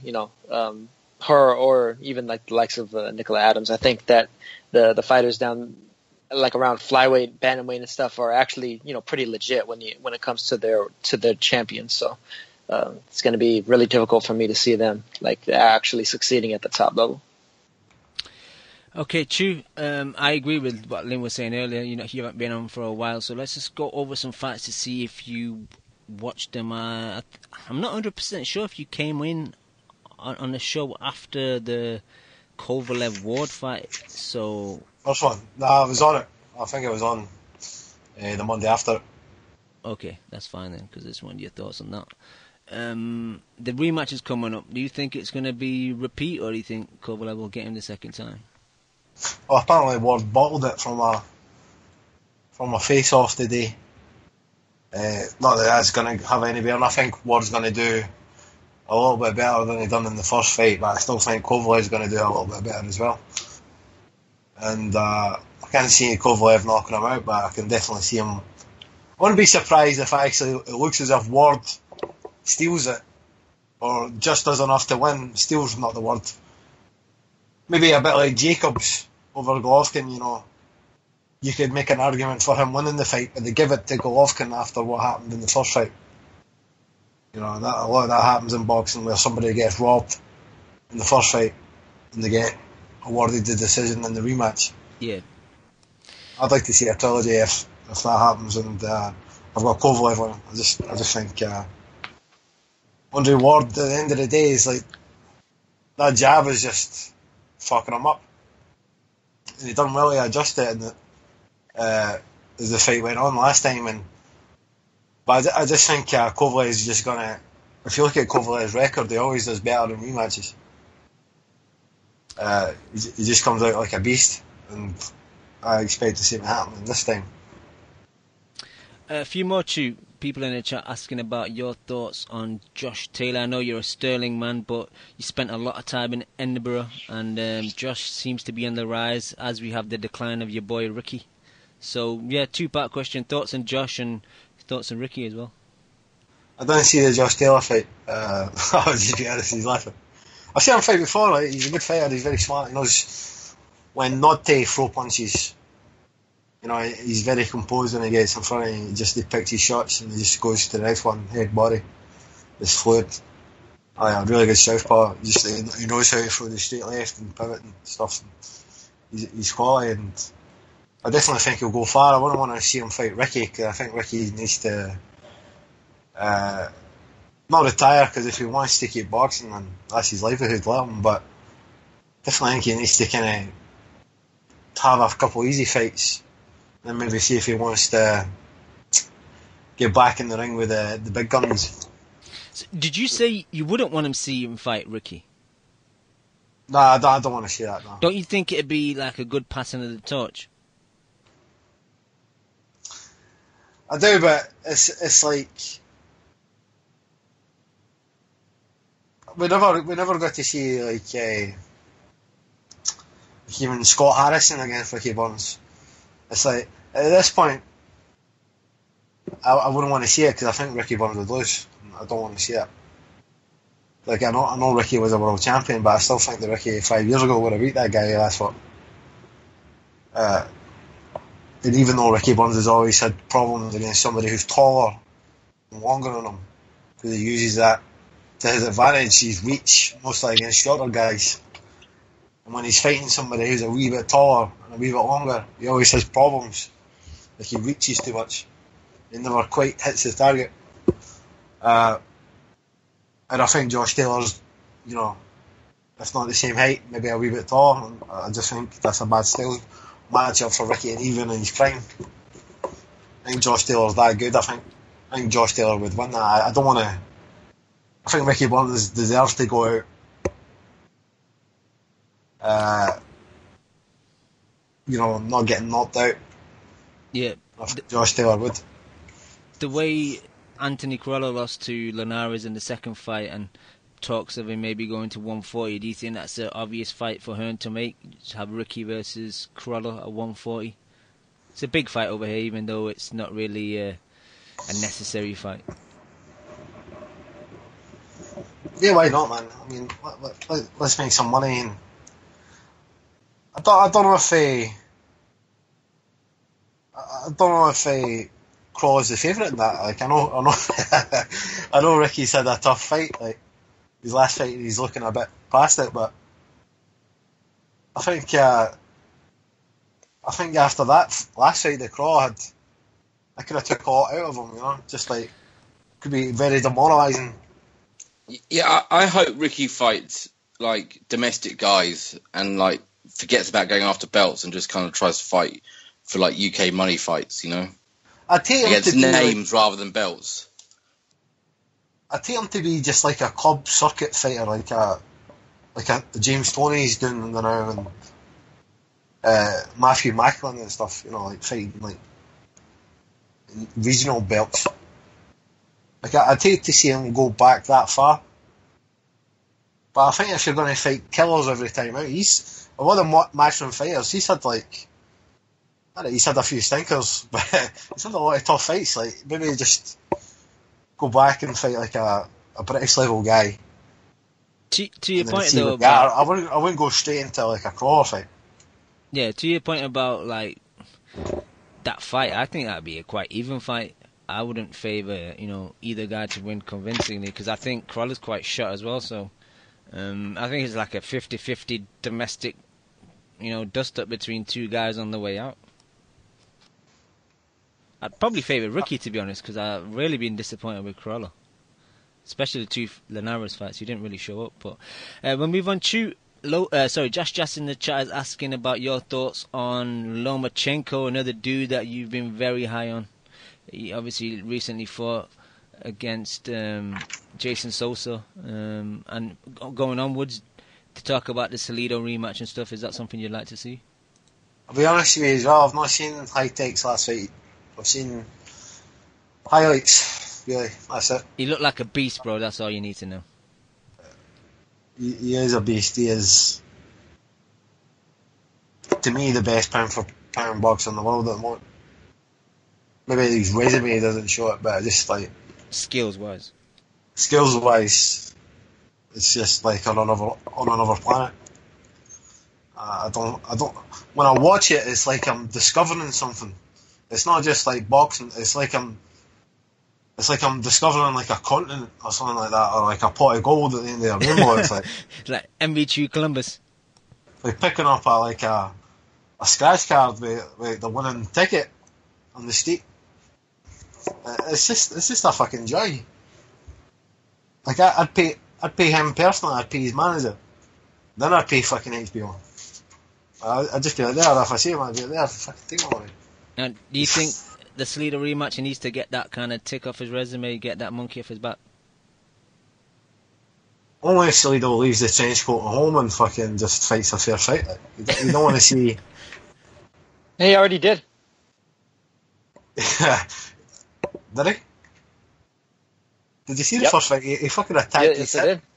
Yes, I did. Yeah, I saw Jam Lampley not say shit until about the 10th round when he decided to crap a story in order to excuse Lomachenko losing. It was like fucking Bret Hart in there. He was like just attacking one part of his body, the hip. The excellence of his execution, man. The best you there know, is. The best there Not will. down this path again, The man. best there ever will be. It was like Bret Hart. You know, Bret Hart would fucking attack the opponent's knee for about half an hour, but he softened it up for the sharpshooter. Yeah, man, Salido attacked that body, and Lomachenko didn't want any. And, you know, he attacked that chin with his overhand right when he completely let him into every single right hand.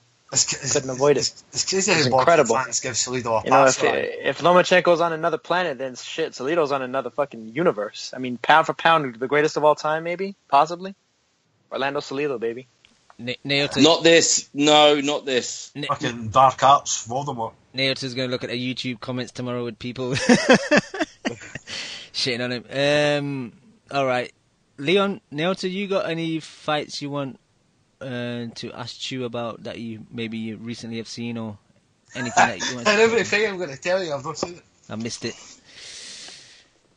Well, I'll give you my opinion. Did you see the Roman Gonzalez on the Triple G undercard? Nah, man, I didn't. Flyweights. You should man. go back and watch that, man. No, he walks past him, man. Come on. I know, but that fight was fucking amazing. Yeah. Fight of the year candidate, just like Quadras was. And the fight last weekend was really good. What's his name on the top rank card? Valdez versus Mariaga. Yeah, that was a great yeah. fight. Yeah, Chu, when you get decent internet, download them and just keep them on your laptop. That's what you should do. If you ever go back home, download loads of shit onto your laptop from YouTube. I'll show you a way to do it, and then you you can just watch them all in your spare time. That's a great Well, fight. and the other one, I guess maybe I don't know if you wanted to segue into it too, Cam. Is I don't know if you saw Gamboa, the end of Gamboa versus Ramos Castellanos day before. Nah, no. It's good. Excellent.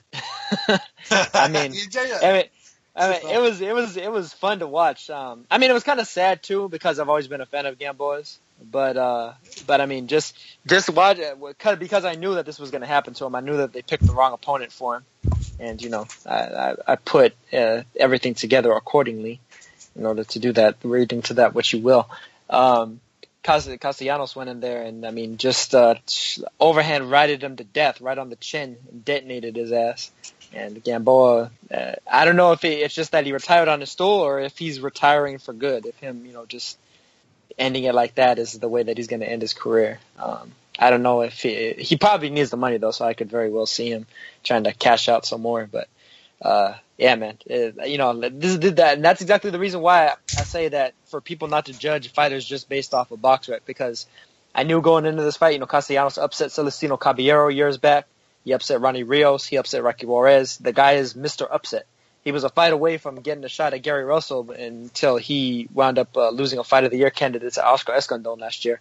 And he went in there and he completely blew up Gamboa's height. And it was an incredible fight to watch. The other fight on the same card was really great too, but I'll get to that afterwards. Yeah, Leon, did you manage to watch this Gamboa Castellanos fight?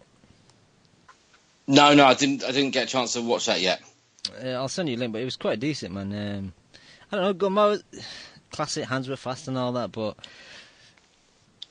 I found it commentary really interesting and quite funny because it was B-Hop and Teddy. Oh, the commentary was gold. Yeah, and like basically like Teddy was just not agreeing with anything that B-Hop was saying, and they had this period I think in the second round where basically they were fighting. B-Hop was basically saying that Gamboa doesn't like fighting on the inside. And Teddy was saying, no, he can't fight on the inside. That's the difference. And they were basically going back and forth. And I thought Teddy was kind of shit on him. And, like, B-Hop was taking it. I was expecting the B-Hop to kind of fight back verbally. And he didn't. He kind of just... He didn't until later. He kind of did try to get it back at him later when they were in the post-fight. And they were talking about, like, Alvarez and Golovkin and stuff. Yeah, but no, I agree with Teddy, man. Anytime Gamboa's on the inside, he's just uncomfortable. He'll look to hold and you push off and then start fighting from the outside again. And, you know, Gamboa threw that lead left hook, I think, in the third round. And Castellanos threw a nice 1-2 and caught him with the second shot right on the chin. Dropped him, he survived the round. And a similar combination dropped him again in the fourth. But Gamboa recovered well, and I wasn't scoring it because I knew the result anyway, but up until the point of when Gamboa quit, you know, after the seventh round, Castellano was comfortably winning, and yeah, I think that is the end of Gamboa. Really, there's not much he can go onwards because his ages and the years are not on his side. Like, how old is he now? He must be touched at 34, 35. 35. He's 35. Yeah. So he's 35 in Riggindale years. and interestingly enough, Castellanos was 35 also. So. That's the cut-off point between old and young. Yeah, that's about it. To be honest, it was a decent fight, but also as you were saying, quickly, Neil, to just go over the undercard fight, Abraham Lopez versus Jesus Rojas. You mentioned it last week that you thought it was going to be a bit of a tear-up, and yeah, you were spot on. Yeah. So I said it might be the fight of the weekend, and I think I was exactly correct. No. I mean, we haven't talked about Parker versus Kojanu yet. So. That's true. I may have spoken too soon. But, Lopez Rojas was great. I mean, they were literally, it was back and forth. Like, Lopez won a round, Rojas won a round, Lopez won a round, Rojas won, except for the fact that when Rojas was winning his rounds, he was dropping Lopez or otherwise hurting him, just stunning him. And, you know, Rojas showed that why he's been pretty much ducked for about the past 4.5 years, ever since the Jorge Arce fight way back on Pacquiao versus Bradley 1. That was that long ago. And, you know, nobody wanted anything to do with Rojas at 122 and 126 for all these years. And now he's made himself known as someone to be reckoned with. And, you know, I think him and Castellanos both, once Castellanos moves back down, because he fought Gamboa at 133, well above his own weight. So, I mean, the excuses about, Gamboa's too high in weight, well, fuck it. He fought a fucking featherweight. You know, what do you want him to do? Fight a fucking flyweight next? Castellanos and Rojas to me are two of the best featherweights without belts. I think either of them could potentially upset any of the champions out there right now. And, they're both legit. They're both on that Jorge Lara list of like the murderer's row at featherweight. You know, they might be avoided, but I mean, whenever they get in the ring against any of those guys, you better watch out because, regardless of whether a lot of people are gonna say like, "Oh, I've never heard of this guy," well, you're about to fucking hear of him real quick when they start hitting the big name, the A side or whatever. You know, they're gonna turn them into the fucking F side when they get what through. What weight is this? Featherweight. Oh, right, okay. No, I thought you were still doing the black hole. The bantamweight black hole. No, we moved on from that. Just quickly, Nicky, do you think? I didn't think Joel Diaz was that good, man. Because basically, he should have been telling Lopez in the corner to, you know, fight on the outside. Because he can fight on the inside, but he wasn't effectively doing it against Rojas. Rojas was winning the inside game. He had too much power. Yeah, so then why are you gonna fight his game? Stay on the outside, and basically, like Diaz was saying, okay, when you're on the inside, you need to put your hands back up. No, tell him not to fight on the inside. Yeah, he should have been telling him to just like hit him to the body once and then clinch him on the inside. That's all he needed to be doing. Crazy. Because he was able to hurt Ross to the body, but all that stuff that he was throwing to the chin, Ross was eating it like on some Margarito shit. For the first few rounds, it reminded me of like a mini Margarito Cotto, where Ross was just stalking forward and Lopez was peppering him. He hit him with like 5 jabs in a row a couple of different times, and Ross was just kind of like kept walking through it like it wasn't anything. But every time Ross landed a shot, he's one of these guys that leads with hooks as opposed to really like setting it up with a jab. But he kind of doesn't need to, just because he hits so damn hard. He's got that thudding power that just like rocks you to the bone, and that's exactly what he did to Lopez. Lopez couldn't take his power. He was just physically too much guy in there for him. And disaster time for Lopez. But big props to Rojas, man. I'm hoping him, Castellanos, and Lara get those title shots that they rightfully deserve in a big way, man. Because they could very easily change the entire landscape of the featherweight division if all those guys get the shots that they really should get. Yep, great fight. Definitely go check it out. There's a good copy on Daily Motion, so if anyone wants a link, just hit me up on Twitter. Leon, let's go down to New Zealand. I can't see you spending that much time on this fight because it was pretty poor. Joseph Parker versus the big unit, Razvan Kojanu. It's one of those fights, Leon, where, it's a lose-lose fight, because if you knock him out, so what? He's been knocked out before. And if you look bad, then you look bad, because he's this guy that you were supposed to starch out or look really good against. Yeah, it's always tough. I know he's the champion, but he was building up for a big fight, so it's never easy to get that last minute replacement. But still, there's no excuse for I don't know. It's just very lackluster, wasn't it? Yep. That guy looks like he's made of stone, but like you said, he'd been knocked out before. So it just didn't seem to get out of first gear, did he? No, the pace treacle a bit, Yeah, that guy was landing on him as well. Near the end, it was initially though. Wasn't he? First of the fight, Kojanu didn't really do much, so you would have thought that Parker would have maybe put on him a bit, but I think mentally he got into his head because he was doing a lot of talking, and they have been previous sparring partners. So I don't know how much that. Parker just didn't seem to land clean on him, did he? No clean punches. Do you think Bellew beats him, Liam? Parker? Yeah. No. I don't think. I think Parker's, got fast hands and he's big guy. I think Bellew would just get. The guy he was fighting on Saturday was fucking twice the size of Bellew. I don't think Bellew's ready for that. Parker looked tiny against Kojanu. He didn't. That's what I said.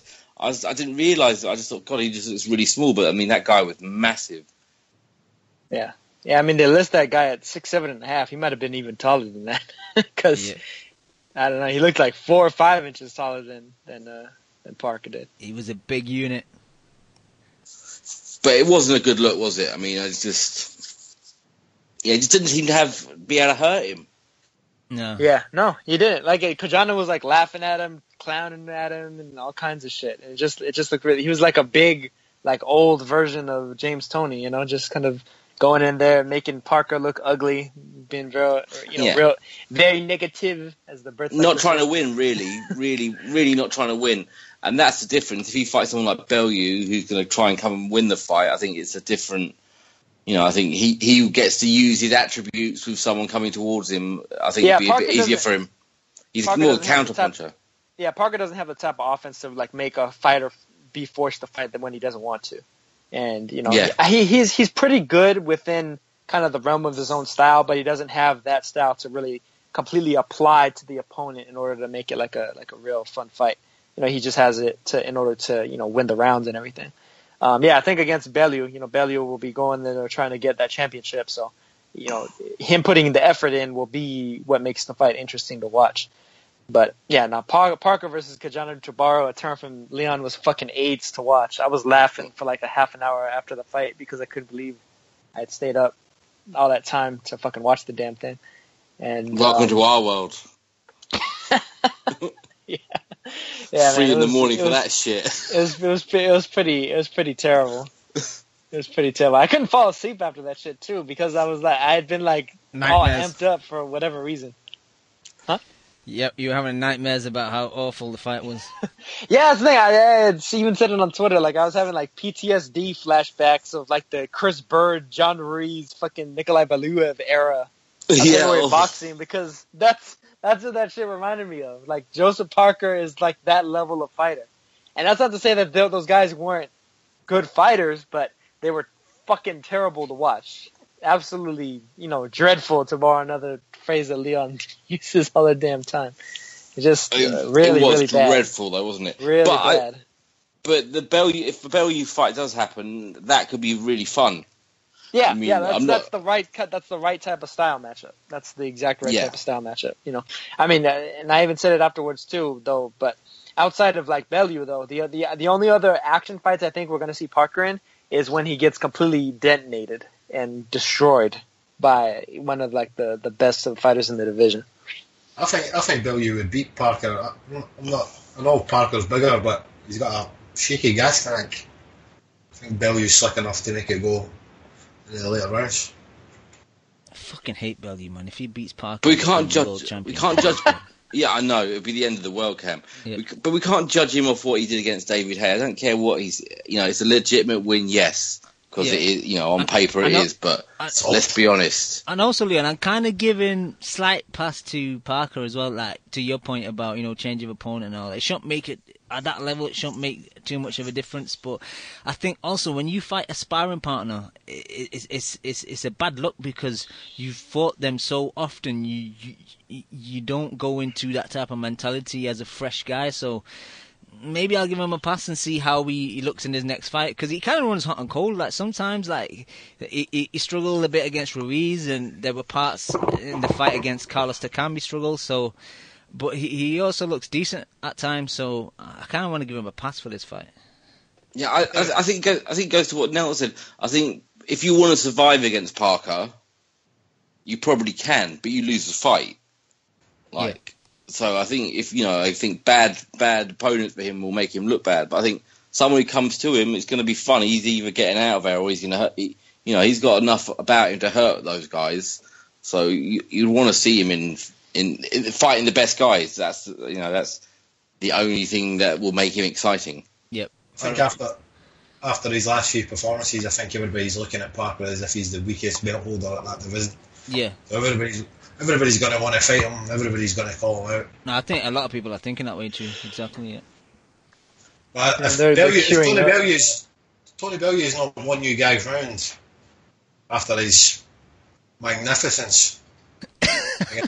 He's never gonna win me round two. I hate that fucking guy. Then your heart's not the cool to it. Look, Chew, if I had a race against Ironside and beat him, I wouldn't celebrate.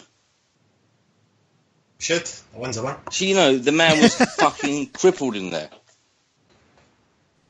I'm not going back down this fucking... You got there, did you? But as fast as they would do. Alright, quickly, Leon, I know Sky's shown Tim Tszyu, Costa's son. Did you see that fight?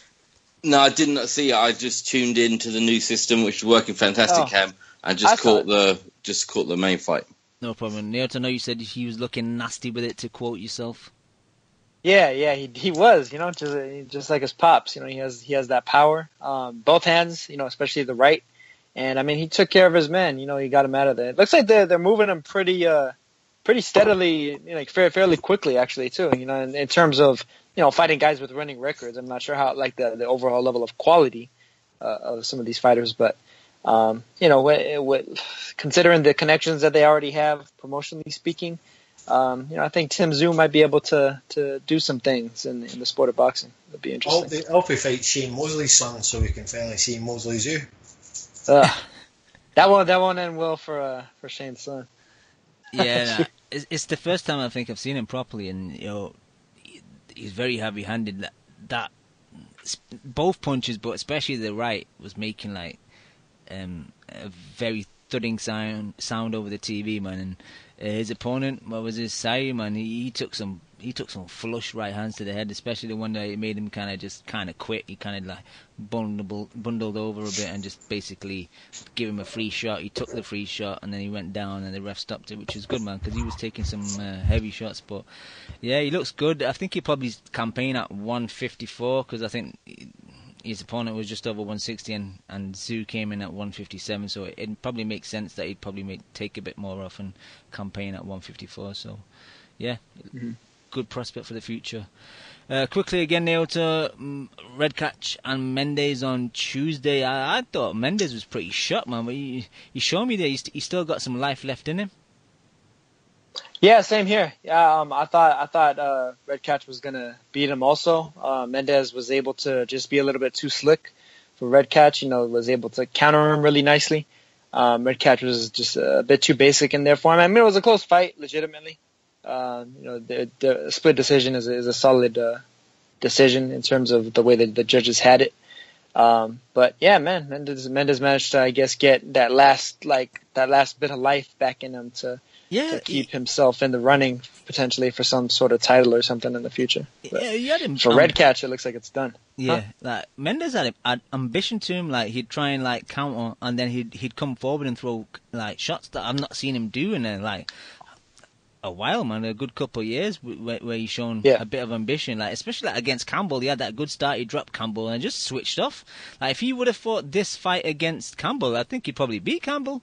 And Redcatch was awful, I thought. I didn't have it a close fight. I thought like Mendes won quite convincingly. And there were those kind of iffy kind of knockdowns that some weren't counted and some were. But Redcatch, the jab was okay, but as soon as he got close, his both hooks from both hands were so wide and looping. The accuracy was awful, man. And yeah, I think Redcatch is done now. And Mendes has probably put himself back in. I think Eddie Hearn will probably call him up for someone else at lightweight for him to fight, and he'll probably pay a portion of his mortgage off. So good luck to him.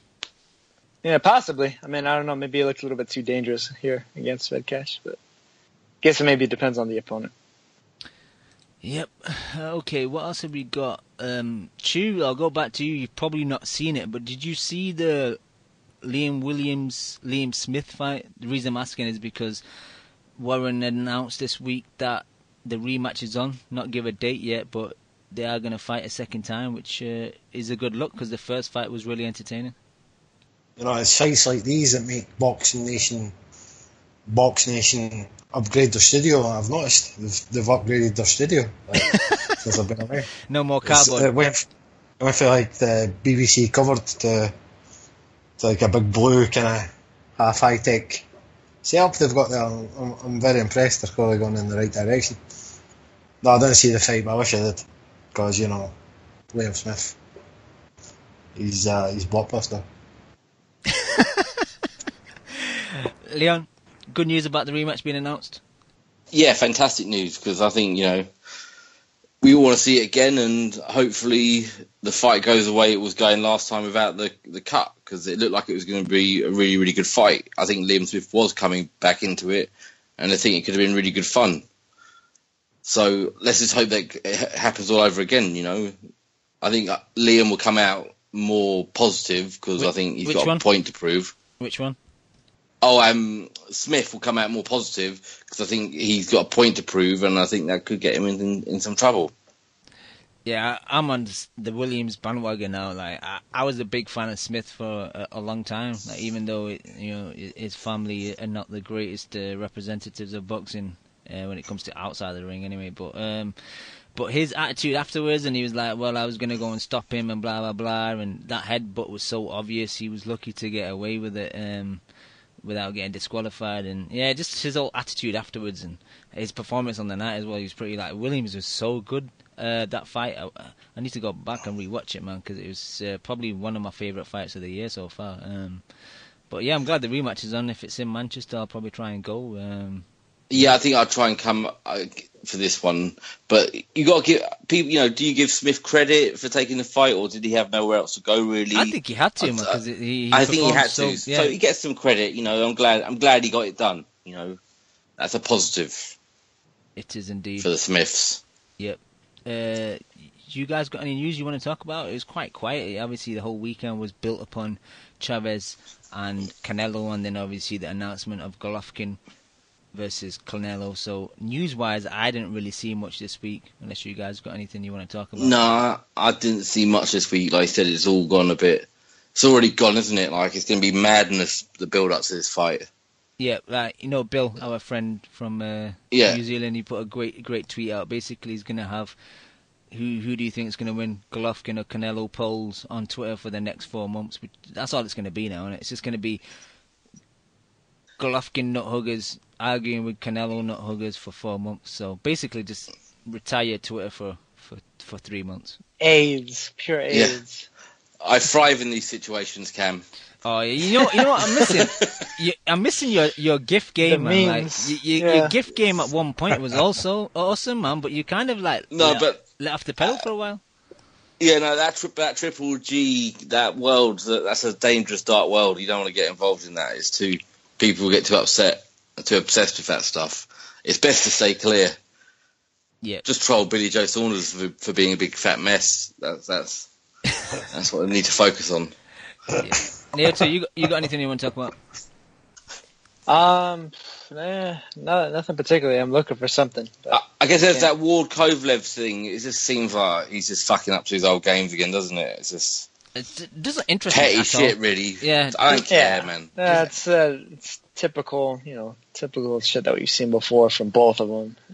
Typical diva shit. Chew, anything you want to talk about? Not anything upcoming, but anything at all boxing related. Even not talk about your chef game if you want to. Talk about my chef game. Nah, you know what? Recently, my gran died on Friday. She was 97. Wow, man. Unfortunately, she got cancer. And you're thinking at 97, all you want to do is you want to just die peacefully. You don't want to die in pain. And unfortunately, she had a tough life and she had a tough end. But a couple of weeks ago, the doctors asked her, and the family was there, do you want to get resuscitated if you go into cardiac arrest? And everyone was expecting her just to say, nah, I don't want to be resuscitated. But she could barely speak at this point. She went, yes. Well, like something like Braveheart. The end of Braveheart. And I was thinking, like, the human being needs to survive. Like, that survival instinct kicks in, like, even in that state. That's how I love boxing. Actually, I've not even watched boxing this year. Really, I've barely seen any of the fights. Like I've barely seen Danny Garcia, Keith Foreman. I was looking forward to that. I kind of fell out with the game. I kind of just drifted away from it. But you know what I fucking appreciate when I watch fights? I appreciate fucking guys who go out in their shield and give it everything. And I definitely think the way that 2017 has been so far in boxing, it's like the penny's dropped. There's fucking great fights everywhere, man. There's Errol Spence, Kell Brook just round the corner. Ward Kovalev. It's mad. Ward Kovalev's getting lost in the mix. The rematch. Well, last year, people are talking about it. Yeah, last year the first fight was like the saviour of 2016 almost. It's almost as if we're forgetting about it because there's so many good fights. And just salute to the boxers out there, because even Danny Garcia's getting in the act. It's like the penny's dropped. Who's going to be the top dog? And there's nothing like boxing to test you. And even the Joshua fight, like, if there was any kind of doubters on Famey, as people like to call him, you can't have them anymore, man, because he's proved his heart. He wanted to survive. How many people would have just got out of there? Like, your big moment, 90,000, you're on the floor, you're fucked. Like, he was done in certain parts of that fight. And then he came back and showed his heart. It was like a Rocky movie. Honestly, the Rocky theme track should have been put into that fight. I think somebody's done that on YouTube. It's like, honestly, that is the fight that kind of reminds me of Carl Froch, George Groves. It's like, everybody's talking about it, even non-boxing fans. I'm getting the non-boxing fans coming up and bringing it down. It's just one of these transcendental fights, and I hope it continues. I think boxing is getting a bit of momentum back, and long may it continue. Chew out condolences about your grandmother as well, man. Nah, sorry, I mean, we were close when we were younger, but man, when you get to 97, that's a good innings, you know. So there's no many. You can't get greedy, you know. You could get greedy and say, I wish you made it to 100, but like I would take 97. You know what I mean? I'll be lucky to get to 57. All right, guys. Upcoming week, not much really. A bit of AIDS, as Leon would say. Sky have a pretty awful card, and also Box Nation. You know, the Box Nation /BT. The first two cards have been quite decent, but this Leeds one. Not looking good to me, Leon, from the city of your wife's birth. Yeah, I mean, I don't even know. I haven't even really looked at the undercard cam. I know obviously Nicola Adams is going to be on there, isn't she? Because she'll be going back to Leeds. Kiko Martinez. I mean, when did we last see? Was his last kind of big televised fight getting stopped by? Was he stopped by Quigg last or Santa Cruz last? Yeah, it was Leo. But that's what we're talking about, him being stopped by all the guys in the weight division below. Oh no, was he at featherweight when he got stopped by Leo? Yeah, he went up to featherweight. He got no business being at that weight, man. Yeah. Has he really? I mean, he was a small super. He was an average sized bantamweight. I mean, he's way up. Yep. And he's been through the mill like everyone. You know, he's one of those guys that I think everyone on this show likes Kiko because he'd go anywhere, fight anyone. Had always had a fun style. Always puts the effort in. Like she was saying, he's the guy that goes out on his shield. He's not going to go there to try and lose a decision. Exactly, because he was doing all right against Leo. I mean, I don't know what happened in their quick fight, but I just think Warrington's not going to knock him out. I don't think, but he might stop him by beating him up. See, so I'm just worried he just doesn't have anything left, Cam. The thing is, Leon, you know how I talked about the Parker fight being like a lose-lose. I feel the same about this for Warrington, because if he beats Kiko quite convincingly, so what? He beat a shot Kiko, and if he looks bad, oh my God, he looked bad against a shot Kiko. So I actually see it because Warrington's power's like little to none, and the only way you can kind of keep Kiko off you is with power. Like, he's a little bulldog; he'll keep coming on forward on your chest, beating away. And Warrington's not got the power, so and I'm high on Warrington, but I think as a style matchup to kind of look good in front of your home crowd on a BT show /Box Nation, I don't think it's good matchmaking. But the one thing about Warrington, he works hard, doesn't he? He's constantly throwing, so I think he can just kind of wear Kiko down because he'll be coming forward. But Warrington's never going to be in kind of. It always feels like it's going to be a close fight with him, doesn't it? It feels like it's going to go 12. He'll lose some rounds. He'll win some rounds. I see him coming off looking worse off this fight, Cam. Yeah, no. So I think Kiko goes rounds, but like a prime Kiko, even the prime Kiko at bantamweight, you'd pick him maybe to beat Warrington if he'd moved up at that age. Do you know? Like, I think he's a good fighter, Kiko. Yep. No, I'd like to see the odds on this because. I think it might be a little cheeky bet on Kiko, because I think if you can maybe break him down and start hurting him near the end of the fight, I could probably see like Kiko winning. But I don't know. Warrington has got a decent chin, but I just. He's a good body puncher though, isn't he, Kiko? That's one of his main weapons. Yep, and I don't know how Warrington. Like, I think a big ring is needed. If it's a small ring, then Warrington's in big trouble, I think. I don't know. Maybe I'm overrating a shot Kiko, but I don't know. No, but you hope. I think you're going on like I am. You're going on. You wanting him to turn up, don't you? Yeah. I want him to turn up and give Josh a really, really good fight. And if a really in shape, focused Kiko turns up, he's in a fight. I don't care, but he could be shot. Yeah, it's true, because I'm just looking at his box rec. After the Leo fight, he fought in Spain in an 8-rounder and got a draw against a guy that was 28-17, and then he fought another 8-rounder and got a points decision against a guy that was 10-16. So maybe he is pretty short. Maybe we forget everything we just said. Yeah, let's just move. Nato, you got. I was just gonna bring that up. Yeah.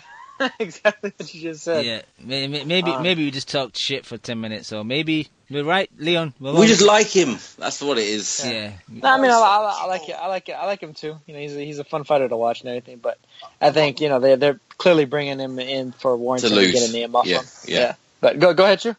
No, I've always thought that Kiko's fought at weight classes that are too big for him. Like, even like if fucking Cal Frampton's bigger than you, then maybe you should go down a division. You know what I mean? But he's fought guys like Leo Santa Cruz, and he's kind of made them go backwards. He's a really small guy. Well, smaller than his opponents, but he always seems to make his opponents go backwards. And, I think he's a very brave and worthy gatekeeper at this point. I mean, he's the guy you beat to get to the next level before you level up. You fight for like a world champion or a former world champion. And he's an opponent at this stage. I don't know who's he fighting. I just heard Kiko. He's fighting Josh Warrington from Leeds. Oh, Warrington. Warrington will be up. Sorry, what did you say, Chief? Warrington will be what? Yeah, Warrington will be up. Warrington will be him. Okay, we'll see. Rest of the undercard, like Leon says, not worth talking about. Obviously, Adams is on there, but Josh Leather, who I've seen a couple of times, is decent. But James Dickens versus Thomas Patrick Ward, what? I don't know. This is pretty poor showing by Box Nation, I think. But it's the same thing that hindered him. That he sells so well in that city, they don't need an undercard. True, they're all turning up. I don't know. I think BT are on a high, so I think it's a bit of a weak card compared to the last two they've had. Yeah. Oh yeah, 100%. But I'm saying that's their excuse, isn't it? That's their thinking. It's like why put good fights on the card if people are turning up anyway? Yeah, but you mentioned Hernan. Let's talk about his card in Birmingham. Pretty poor card, man. So who's Eggington fighting? Some Euro guy? Yeah, I actually did some research on him. It's Seferino Rodriguez. He's a Spaniard. I watched his last fight where he fought for the vacant EBU title, and he's okay. He's not that good, to be honest. Would Paulie beat him? Paulie, yeah, probably. So that's what I mean. So what they do? I mean, I know it's another quick turnaround. It's for some kind of belt, but he just had a good win. Kind of not really yeah, you want to be moving on and trying to get good fights. I know he's young, but I mean, it's not going to last forever with Sam, is it? Yeah. What do you guys think of Paulie Malignaggi's career, overall? Where would you put him amongst the greats? Amongst the greats? I wouldn't even have him in the conversation. He wouldn't even be brought up. Yeah, I mean, he had a good career for. He had a good career for what he had. He had a beautiful career. He didn't really have what was that? He had a beautiful career. Two-time world champion, two different weight classes. I mean, that's the same that Ricky Hatton did. Yeah. The thing is, he kind of had no business winning a lot of those fights that he did. Yeah, exactly. I mean, you know what I mean? Like he was a good fighter. I mean, some of those fights he actually probably should have lost too. I mean, like the Pablo Cesar Cano fight. But still, I mean, for him to compete as... Sorry, then you go, Nicky, sorry. No, I think you're used to this kind of weighing game. For as high of a quality of the wins that he had, I mean, that was beyond, I think, his level of ability, generally speaking. And that has more to do, I think, with his power as opposed to his boxing ability, because he always was a really, really solid technical boxer and, was really quick as well. So, but, I mean, just the lack of power, you wouldn't imagine that he would be able to... achieve as much as he did. He kind of reminds me of Spider-Man. I don't know if anybody's familiar with Spider-Man, but Spider-Man would beat people with his brains. He would always be overmatched. He'd be fighting like 6 guys, always superpowers, and Spider-Man's got to beat him with a trap in this room, and he's got to some intricate plot to beat the next guy. And Paulie Malignaggi's not got the physical gifts to beat anyone. You think I'm trolling now? It's nice to have you back. No, I'm being sincere. He's like a tactician guy, and that's why he's been able to kind of seamlessly go into commentary the way he has, because he's got such a boxing brain, and he's able to break down fights in all seriousness. like a master. So, like a young Ted Atlas, even. His boxing brain. His boxing brain. It's good to be back. All right. Just going back to that pretty poor Birmingham card. I know you mentioned his Kal Yafai's lack of maybe a poor opponent for his first defense Naoto when it was announced. Suguru Murunaka, what is he, kind of a bit kind of average Japanese fighter? I mean, I'd say that's pretty dead on there. He had one of the Japanese flyweight belts a couple of years back. Like he was the domestic champion for flyweight in Japan, which I mean is saying something, but it also isn't necessarily, because he didn't really like defend that much before moving up. And I mean, his last fight, he fought a guy that fights in a style not too dissimilar from Kal Yafai, but not as good. And I thought he had a lot of issues with him, and he won a majority decision, if that says anything. So I mean, against the real deal, against Yafai, who can do kind of that jet that hit you and then grab you game the way that his last opponent did. I think Yafai just has more strength to him and just is a sharper puncher than Hisataka was the name of the guy. And Yafai will be able to pretty cleanly defeat Muranaka. I mean, Muranaka's a pretty tough guy. I guess like almost stereotypically like the tough fighter from Japan and everything, but he doesn't really have a big punch. I mean, he's just kind of a rugged, come forward, boxer, brawler-ish type fighter, but he doesn't have a tremendous amount of power, tremendous volume, tremendous speed. He's just a pretty good fighter, but like kind of like a serviceable journeyman, really. And Yafai should be able to defeat him fairly handily. If he doesn't, then that's a mark on Yafai. Yeah, just to talk about another Yafai, Gamal's also on the card against Sean Davis. It's both undefeated. It's for a WBC International Super Bantamweight title, but Sean Davis is 12-0, but he's got 0 knockouts, so I don't think Gamal Yafai's chin's going to get tested on Saturday.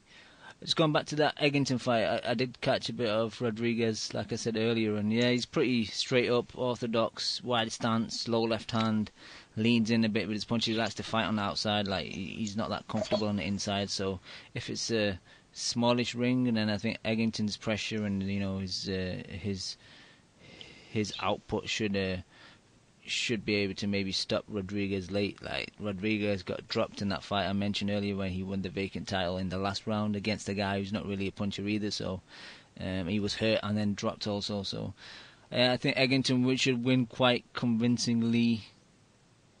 And lastly, I want to mention Frankie Gavin's opponent. Leon, you remember his opponent, the Frenchman? Yeah, big fan. Yep, he basically Bradley Saunders did a flying headbutt in and got disqualified in their fight a couple of years ago in Liverpool. And that because he was losing that fight as well, wasn't he, Saunders? He was getting beat up. Yeah. And his career's gone. I don't know what's happened to him. He's fallen way off, hasn't he? He's not. Yeah, he's not fought since then. No. I don't know if he's coming back or not or what. But I like this little nutter. He's a little lunatic. So I hope he takes it to Gavin. Yeah, I think Gavin might lose this. I'd look at the odds for other people. Yeah, I don't know, man. If you gamble, man. I don't know. Gavin's pretty good on the back foot, man. I don't think I like Greedo as well, Leon, and he was fun to watch against Saunders. He's just a tough dude, hands very high, and he just walks in, gets close, and starts shipping punches in, but I think Gavin's got enough footwork about him to just be on the back foot counter and just move away. So I'd probably pick Gavin, but I think it might be a fun. He might gas. Gavin might gas. No, he may. You never know. He may gas. It could be fun. It could be. I bet that's the best fight of the night, unless Gavin gets in a groove and balls it to death. If Greedo's in the fight, it's going to be a good fight. Yeah. The only problem about Greedo, even though he does get close and bang away, he's not got that much power. He's only got 3 knockouts, so yeah.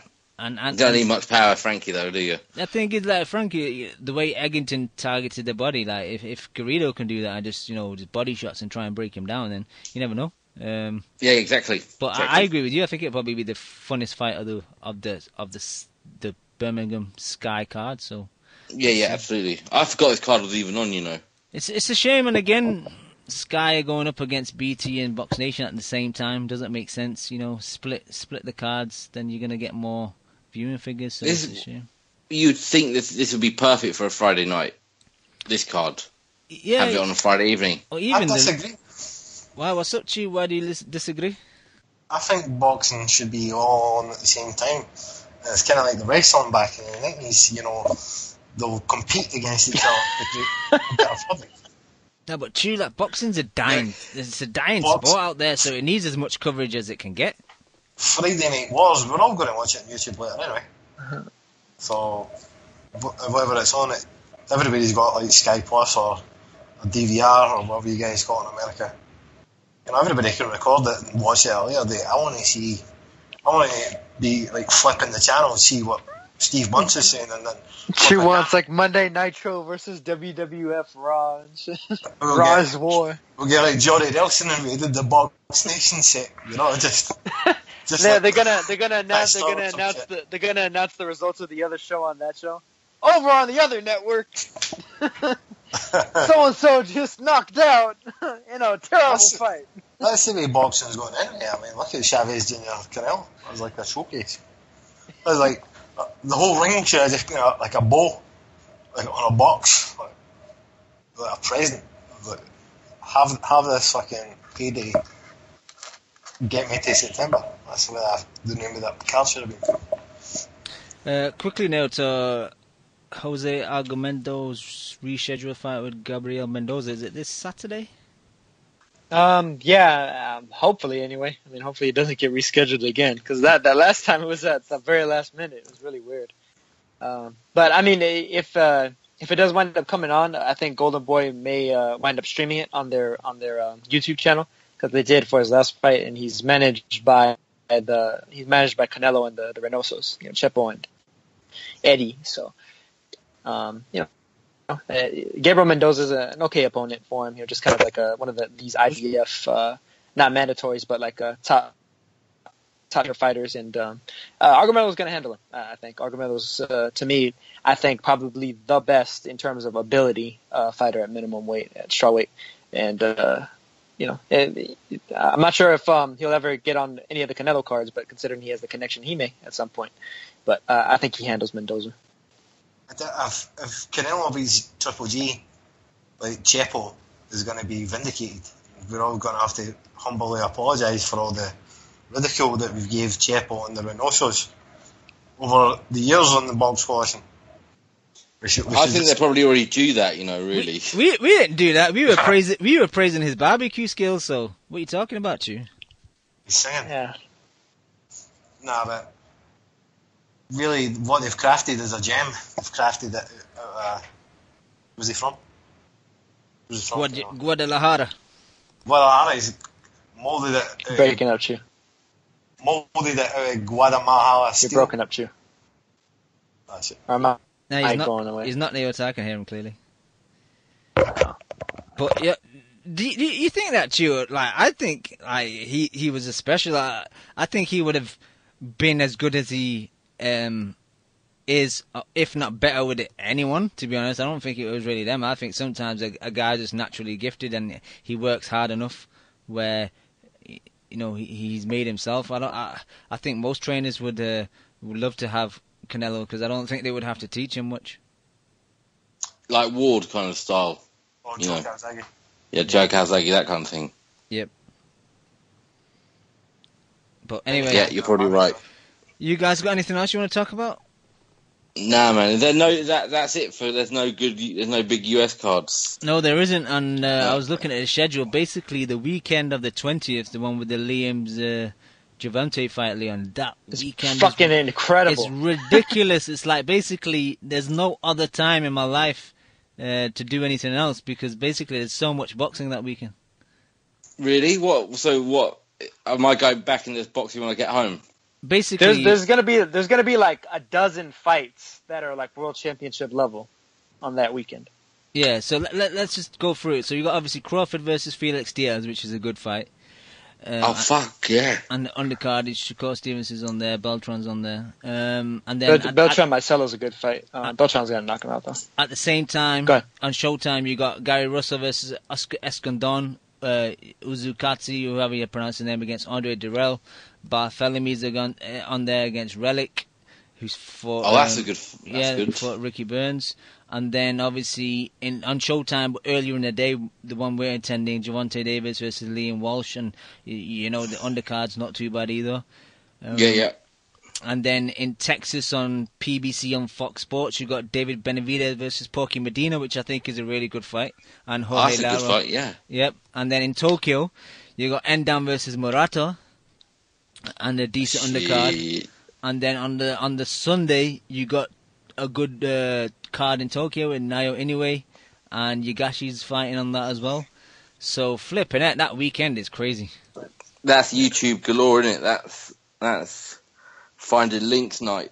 Yeah, like I was thinking about, obviously because I'm coming to London on the Saturday, I thought maybe spend the Sunday in London and just chill with the wife, and I think might have to come back early, Leon, just because there's so much boxing to watch. Exactly. She's gonna be pissed. You have a busy Monday. Yeah.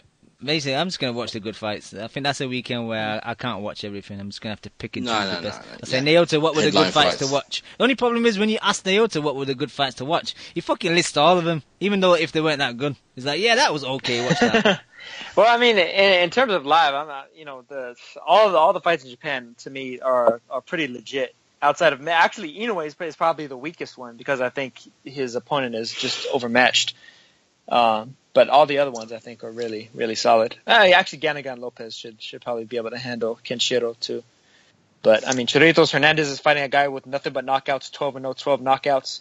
Koze Tanaka is fighting Angel Acosta, who's 16-0 with 16 knockouts. Endama Murata is a fantastic, matchup. Murata might wind up becoming the mandatory for Golovkin Canelo if he wins that. And he's with Top Rank. He's co-promoted by Top Rank, so I'm sure that's hopefully their plan. Yagashi Melindo is actually a pretty solid scrap, even though I think that they're maybe not quite the best two at 108. I think the way that they match up is going to make a good fight. And as I mentioned before, Chiritos Hernandez and Daigo Higa. Higa's a knockout artist. Hernandez just knocked out Naopan Kaikana. And Hernandez is like a mini Roy Jones in there, like a midget version of Roy Jones, and he's fun as hell to watch. And then Koze Tanaka and Acosta is going to be just a war. That's going to be a war, because Acosta's a knockout artist, and Tanaka's trying to become like the next Inoue. He's trying to win titles in a bunch of different weight classes, and he's already talking about unifying and moving up and doing all kinds of big things. Trying to rush himself, and so. Really good fights. The nice thing about the Japanese fights, at least for you guys in the UK, is they come on early. They come on in the morning for you guys. So it won't be like you gotta wait until late in Sunday. You know what I mean? It'll be just hours after the Saturday night cards came on. The neat thing about the Tanaka Acosta fight too is you don't have to go through any kind of third party streaming sites for it, because they're actually the people that are hosting that are gonna have it live for everybody to see on what's that website? cbcglobal.jp. Oh, that's good. And they're gonna have English commentary on that too. So. Is it HD though? HD. Yeah, HD. Just they did it last time for Tanaka's last fight also. I forgot with him versus Moises Fuentes. They did that for that fight also. Excellent. So and it's gonna have English commentary. So all you guys that you don't have to. Or, I don't know, maybe that might be a highlight for some of you guys to listen to the Japanese commentators go apeshit whenever somebody gets hurt. But Haruka. That is quite hilarious at times, but yeah. All right, Leon, Chu, Naota, anything else you want to talk about, or should we call it a night? Have you guys listened to Shannon Briggs' podcast on Joe Rogan? Shannon Briggs has got a podcast? Yeah, he done a podcast with Joe Rogan. No, he just showed up on Rogan's show, you mean? Yeah, Joe Rogan interviewed him really for about 2.5 hours. Is it good? It was amazing, man. Oh, sounds like hell. Life changing. Life changing. Well, I mean, sincerely, it's a really good podcast. Shannon Briggs is. Nah, I mean Shannon Briggs can talk, so I think he's probably a pretty interesting character to be able to talk to. No, but Shannon Briggs said something really smart on the podcast. He said there's a diet for your body, there's a diet for your mind. And I just feel like with boxing's great, but you need to not watch boxing all day, because it'll just scramble your brain. You'll be Scramble his brain. He's talking like boxing quotes to like strangers, like I'm bigger than him. Like you just get a walking boxing cliche, and it'll just kind of dilute the sport. So you're saying I need to watch less boxing tube, basically? I just think like even like Box Nation, it should just come on at night, like, just like have a life and just watch boxing a bit. Cause I don't want to watch boxing in the morning. You know, I don't know why. Like even like in Tokyo, you're watching like fights in Tokyo. You're like coffee and like your eggs Benedict. Like, it's like you want it to be dark outside when there's a good fight happening. A few beers, like some excitement. The crowd chanting. Like no one's really excited at 10:30 in the morning. Yep. It's just my theory, by the way. Here, I'm sure everybody's like loves boxing like round the clock, but I just like it to be, like I watch it like 2 hours a day, put it away. Yep. You fucking love boxing though, too. So don't forget that. Not as much as I used to, unfortunately. Yo, Chew, man, it's been great having you back. It's been a pleasure. Been a classic, so. Neota, thank you. Leon's dropped off along with Lim, so thank them, and obviously Kimo was on earlier, so thank you to everybody, all the people in the chat, and all the people that download the show week in, week out. We'll be back next week. Peace. You just listened to the Boxing Coalition. I did, and I love boxing. I fucking love boxing. A big shout out to the Boxing Coalition. You're a newbie. No, I ain't new, man. If my fucking next door neighbour became the #1 flyweight in the world, you know what I'd do? I'd fucking walk past the cunt. Derek, how you doing, bro? I was physically banging, blood. I disagree. First time I hear the show, man, it was fucking badass. Vamos Argentina, la concha de su madre. I see the bomb in him. I get home and she's like, what the fuck? Me and the kid are here. Why don't you get home and talk to us? I'm like, man, you guys don't know shit about boxing. Kel, how does it feel to be the new IBF champion? Feels great. Did we really dive into the black hole right off the jump? I think he's hiding glass. Just to play devil's advocate. You want 1 portion of crow or 2 portions of crow? Give me 2 portions with a supersized fries and a large drink, please. I can't stand him, what? I'm Scottish. Fringe side? But you won't brush Anthony fucking fat ass Joshua, would you? He's not fat. How about you tell us what you weigh for your final thoughts? My weight? Thank you for listening to the Boxing Coalition. We are live every Monday, 10 p.m. to 1 a.m. UK time, 5 p.m. to 8 p.m. Eastern.